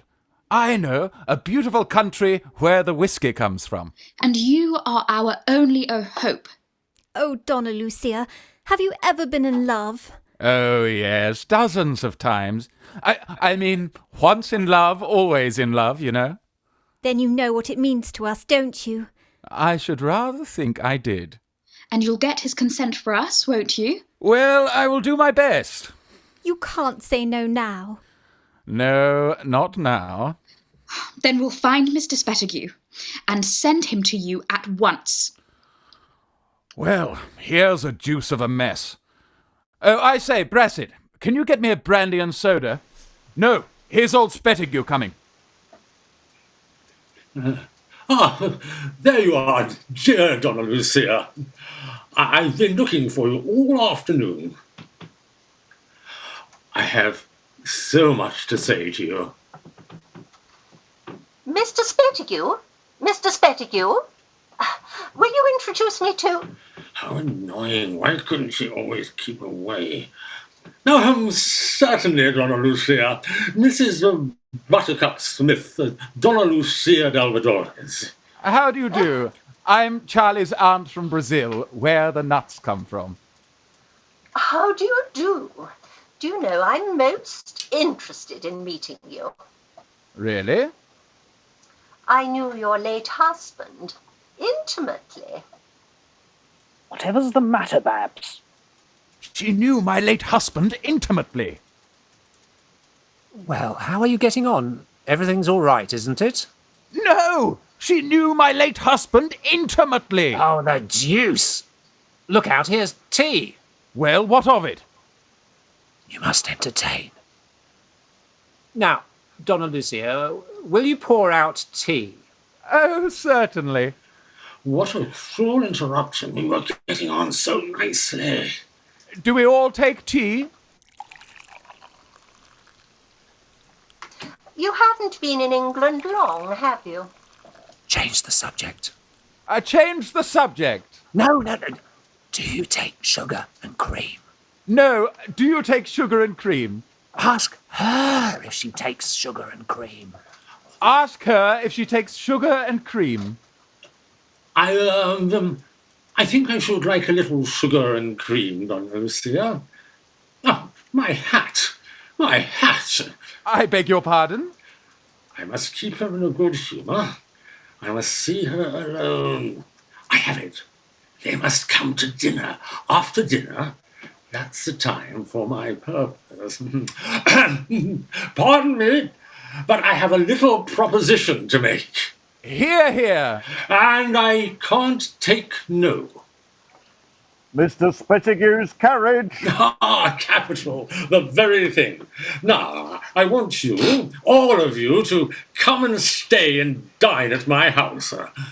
Oh, yes, Uncle. How nice of you. That will be delightful. Grand idea. Thanks awfully, sir. You will return with me in my carriage now, Donna-LUCIA? I can't. It's impossible. I will take no denial. I want you, all of you, to come. I have my niece with me, Miss Delahaye. Miss Delahaye? Bring her, delighted. No, I can't. My things! My things! Voice! That voice! It is! It is! Oh, no!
There they go.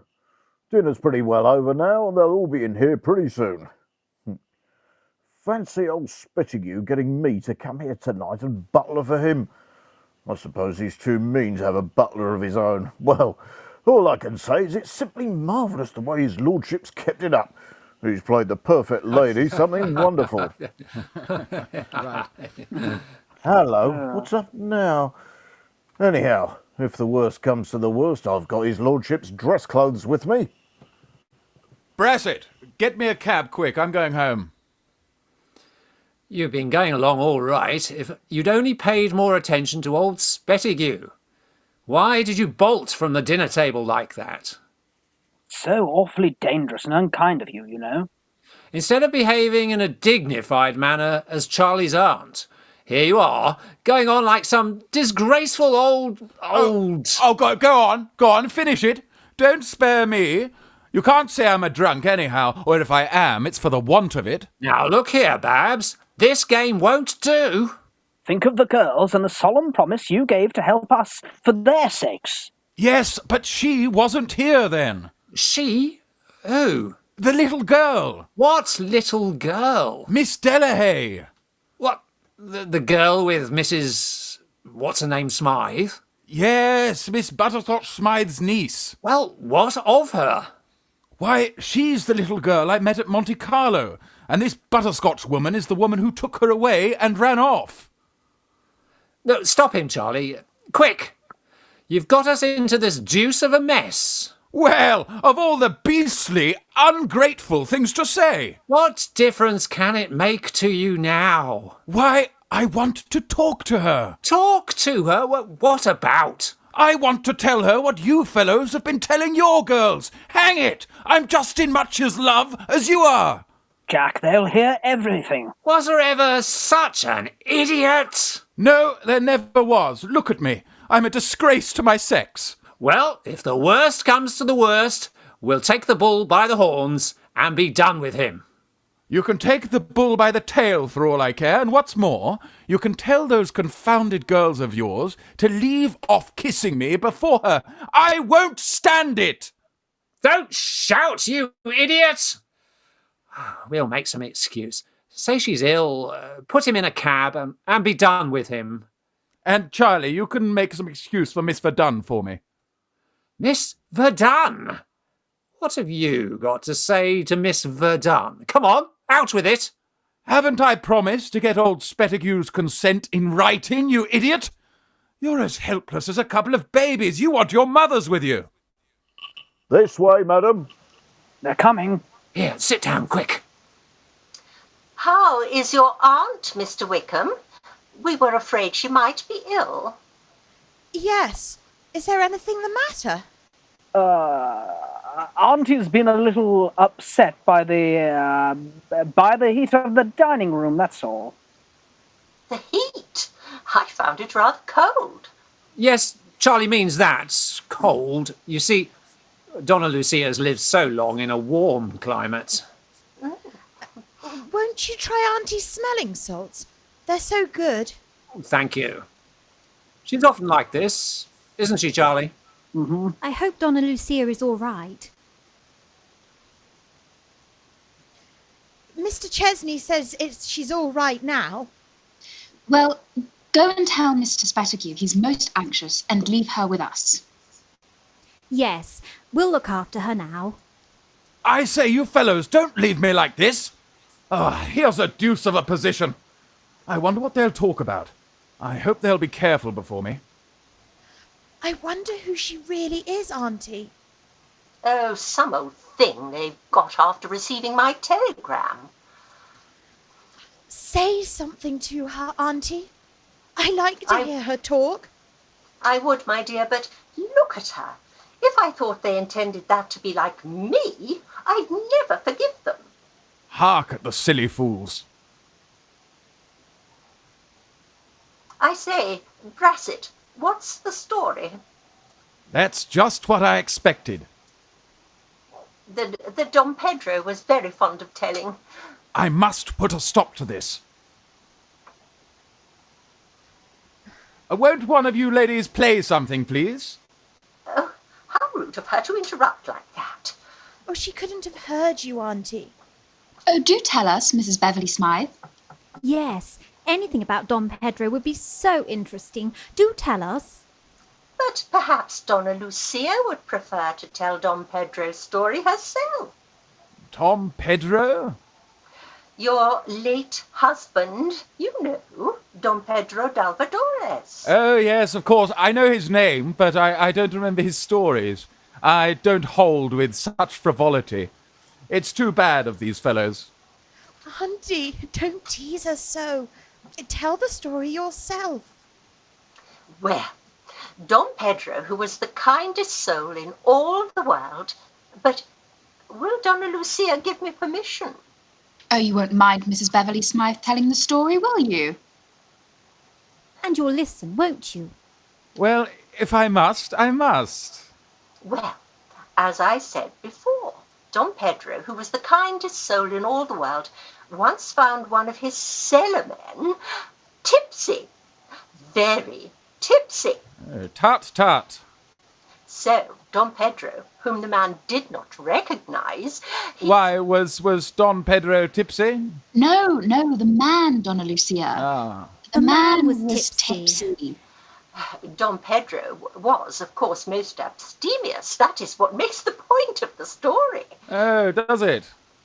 So, Dom Pedro said to the man, "What would Dom Pedro say if he saw you like this?"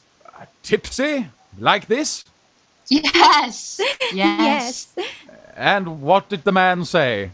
The man said, and that's where this is so funny. Is that where we laugh?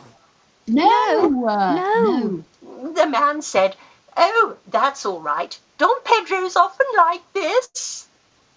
Tipsy? Yes. Well, of all the damned silly stories. What was that man's name? Really, I don't know the man's name. That's a pity. But don't you remember the story? It was one of Dom Pedro's favourites. Oh, perfectly. I shrieked when I heard it first. I say, that reminds me of a very funny story. Won't one of the young ladies play something, please? Oh, I'm so out of practice. You sing something, Amy. Oh, I can't.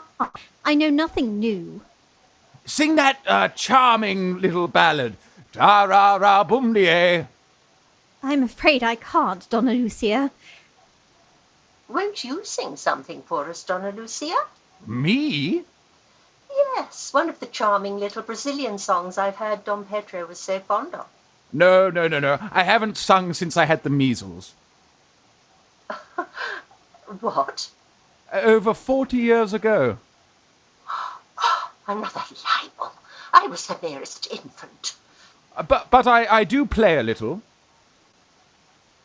Ah, that's a good idea. I shan't have to talk, and I'll drown out their conversation. I hope you've quite recovered from the shock my niece gave you today. Oh, yes, I was a little upset, wasn't I? I suffer so much from giddiness. Were you ever giddy? Never. What shall I play? A little Beethoven or Bluebells of Scotland? Check. Do you know that one?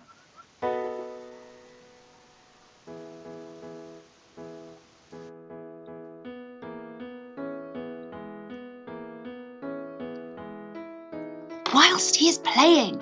Here they are. Now don't forget the letter. Oh, no, I won't forget. Let's get them all out into the garden and leave her alone with Mr. Spettigue.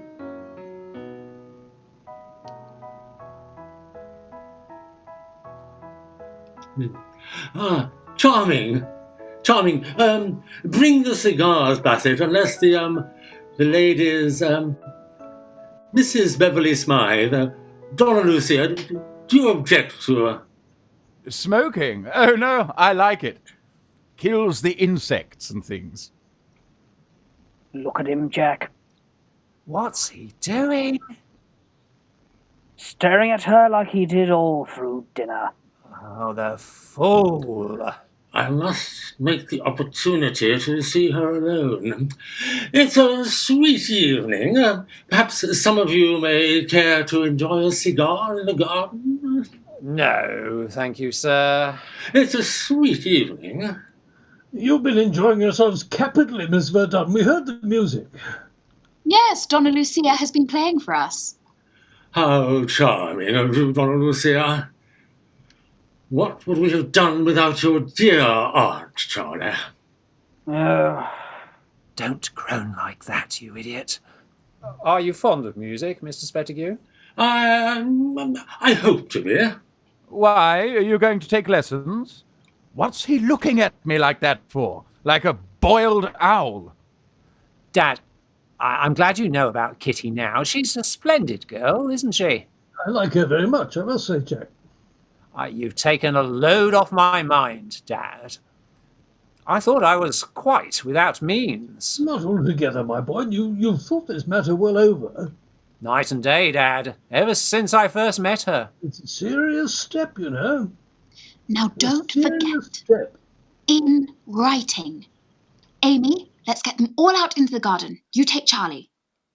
I'm glad I told the Dad now. But why won't you listen to reason?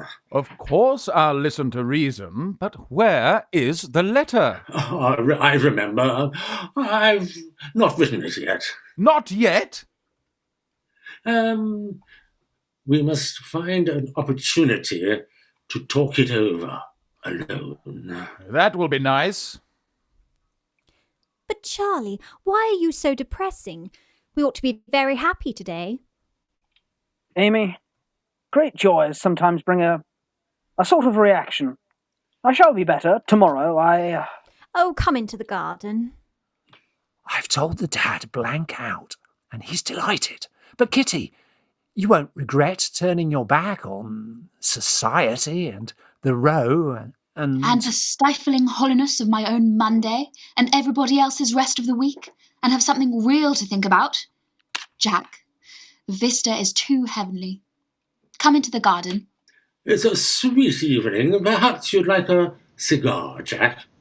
No, thank you, sir. It's a sweet evening. Shall we join them? Yes, it's a charity to leave those two people alone. Indeed, why? Only a little matchmaking mischief, that's all. on Spettigue's account? No, on Donna-LUCIA's. They've gone. Ah! Lucia, they've gone. Ah, there you are, Lucia. How I've longed for this moment.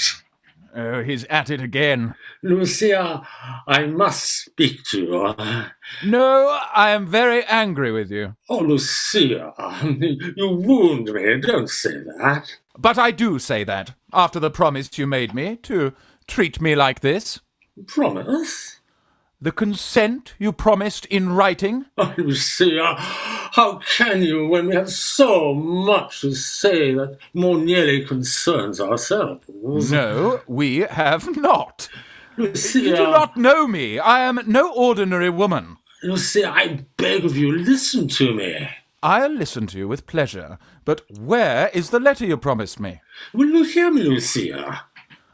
I will hear you with pleasure, but why won't you give me the letter? Lucia, do I deserve this? He deserves 6 months, the old idiot. Lucia, you are a puzzle, an enigma. How dare you? Until you give me the letter, all is over between us. Lucia, that decides me. I go to my room. A brief note. With full consent and signed, do not forget. Then say you'll be mine? I'll say anything you like, only don't be too long in the study. Darling. That's all right. I say, what devils women are. It's too bad of those fellows. Why, I shall be an old woman for the rest of my life. I hadn't had a drink or a smoke all day. By George, here's a find. I wonder how long he'll be. Hanged if I don't chance it. Beautiful. Beautiful. She's smoking. Auntie, did you find it chilly? Yes, my dear, I thought I'd get a wrap of some kind. I'll go upstairs and get you something. I know where your things are.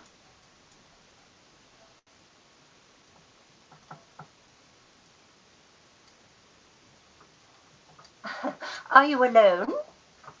Yes, I'm all alone, and so sad. Dear me, what a dreadful smell of smoke. Yes, I noticed it myself. I'll go and find out who it is.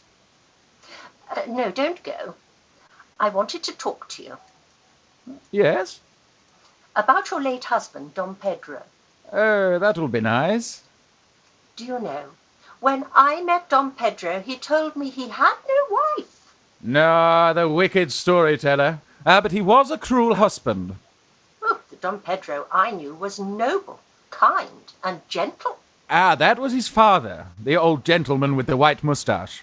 Do you know, DONNA-LUCIA, I'm surprised you don't indulge in the habit of smoking. So many Brazilian ladies do, you know. Well, to tell you the truth, that's just what I was doing when you came in. Oh, then pray don't let me interrupt you. I shouldn't have been surprised to see a pipe. Can I offer you one? No, thanks.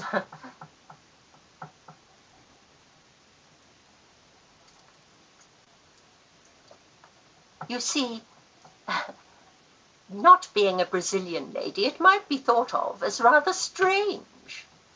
Will you have a drink of any kind? No, thanks. Oh, DONNA-LUCIA, pardon my curiosity, but have you any children? Only a few, none to speak of. Here's your wrap, Auntie. Thank you, dear. I'm going into the garden. I fancy Sir Francis has something to say to me. And it's rather chilly. Perhaps you had better stay in.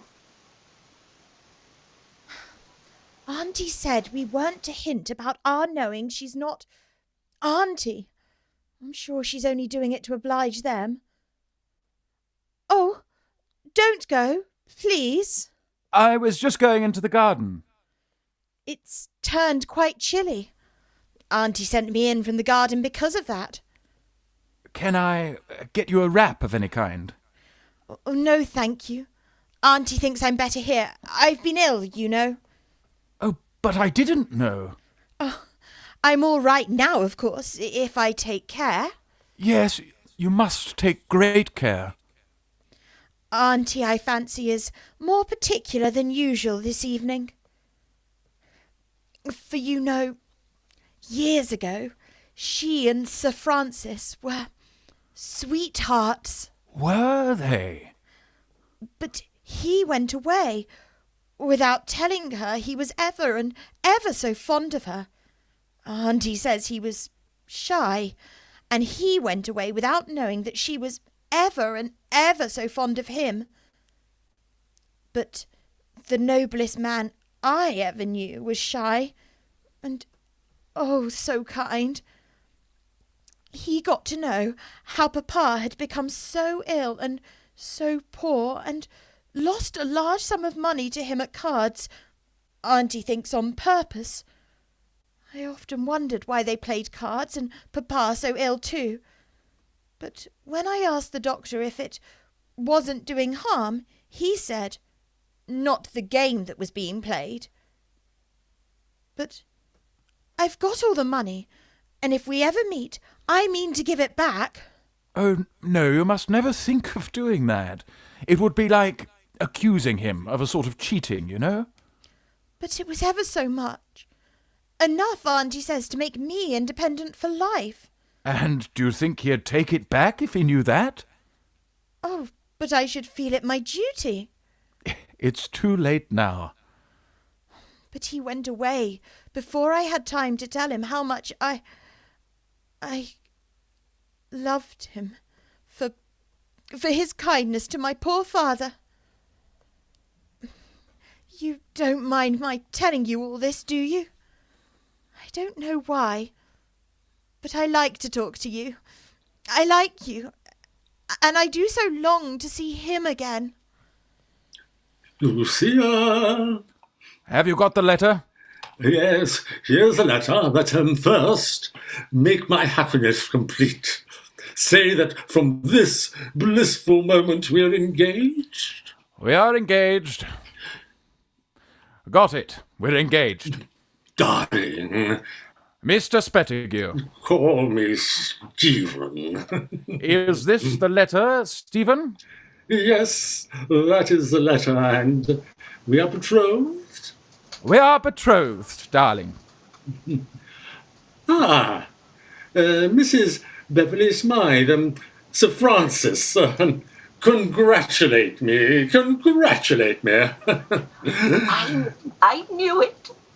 I'm the happiest man in the world, but where are the dear children? This must be a day of happiness and rejoicing for us all. For us all.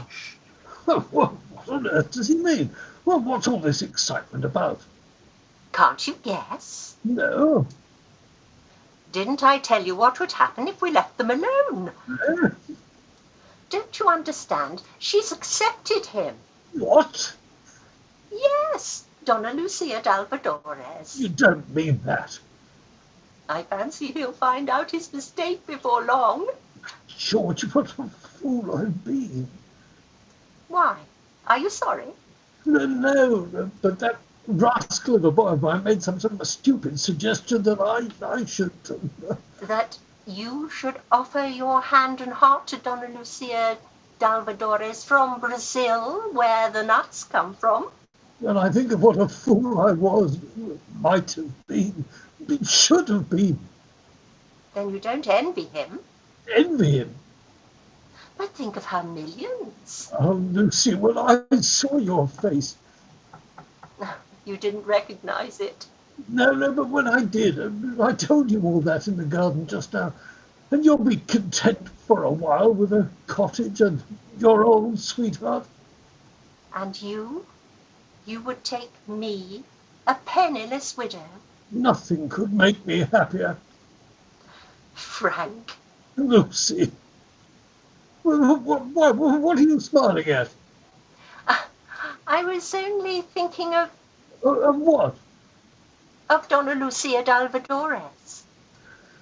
Well, she's a quaint little figure, I must own. Auntie, did you find the air chilly? I didn't notice, my love. Oh, Auntie, how pretty you look tonight. Has Sir Francis... Shh! Come along, my dear children. Come along. Kitty, you sit there, and Amy there.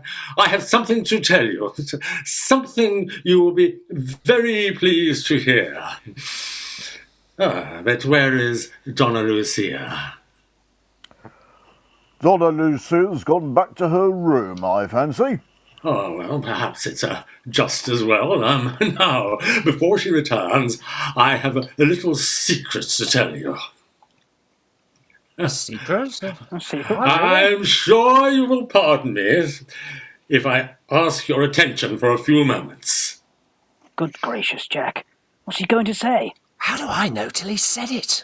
Situated as I am, a lonely widower, mateless uncle, surrounded with grave responsibilities, my ward, my niece, a good fairy has, I may say, tripped in among us, bringing with her unexpected light and joy.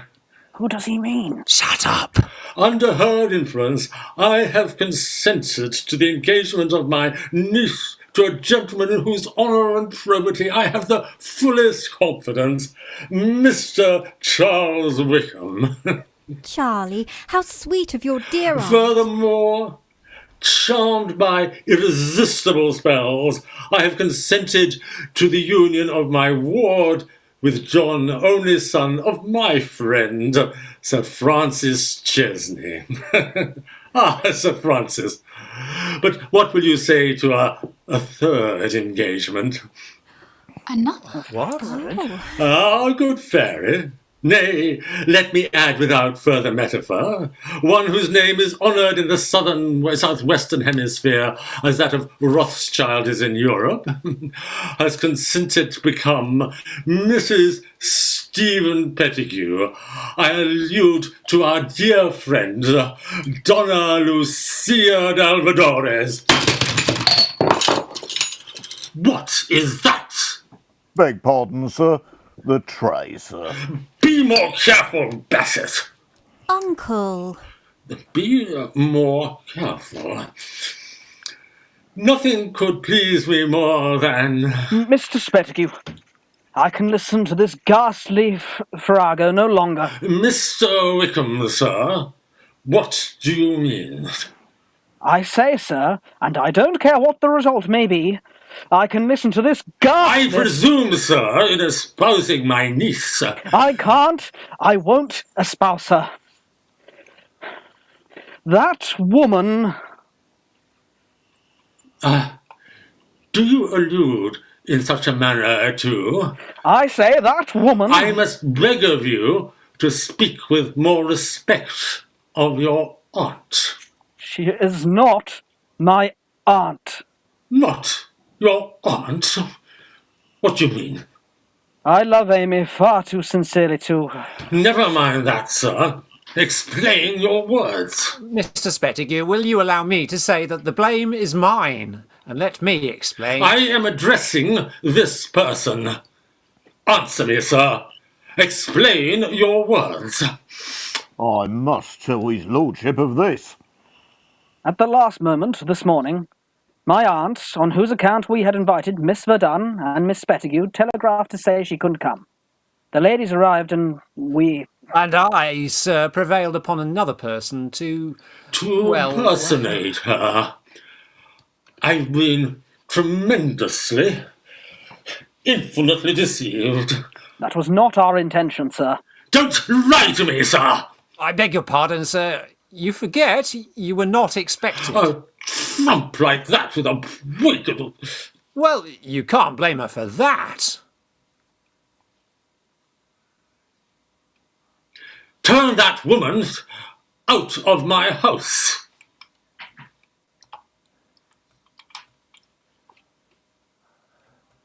I say, may I come in? Out. Who are you, sir? I'm Charley's aunt from Brazil. Where the nuts come from? FANCOURT BABBERLEY, you duffer. FANCOURT BABBERLEY, I beg your pardon. Auntie, and I told him everything. What does this mean, sir? It means that we've all done very wrong, and we're all extremely sorry, and tender you to our humblest apologies. My apologies, I should say, for if I hadn't offered the temptation, the whole thing would never have occurred. And if Mr. Spettigue will allow us to add our apologies... And say we have no words to express our contrition. It's infamous. Infamous. But where is the document obtained from me under these fraudulent pretences? It's mine. It's mine. No, give it to me. The letter. Miss Verdun, I say, I demand it. Allow me. I shall dispute it. Under her father's will, I shall dispute it. The letter is addressed and has been delivered to Donna-LUCIA d'Alvadores. But she is not Donna-LUCIA d'Alvadores. No, but I am. It's you? Lucy! My aunt! You will pardon me if I retire. And as for you, sir, I shall inquire from the authorities, your college, in the morning. Charley, can he have me up for breach of promise? Charley, Mr. Wickham, how dare you? I shall never forgive you. I shall never forgive any of you for treating Uncle Stephen like that. Oh, be patient with us, my dear. Your uncle shall have the most profound reparation my influence can make. For my own part, I only shared in the deception when I found another lady established in my place. No wonder she knew all about my late husband. Well, I'm as sorry as anyone, but I trust Jack with my life. Indeed? Then he must wait till I'm his mother. Mother? Yes, DONNA-LUCIA, in deceiving me as much as anybody, has, however, done me the honour to recollection an old affection, and has promised to assume that authority. So look out, Jack.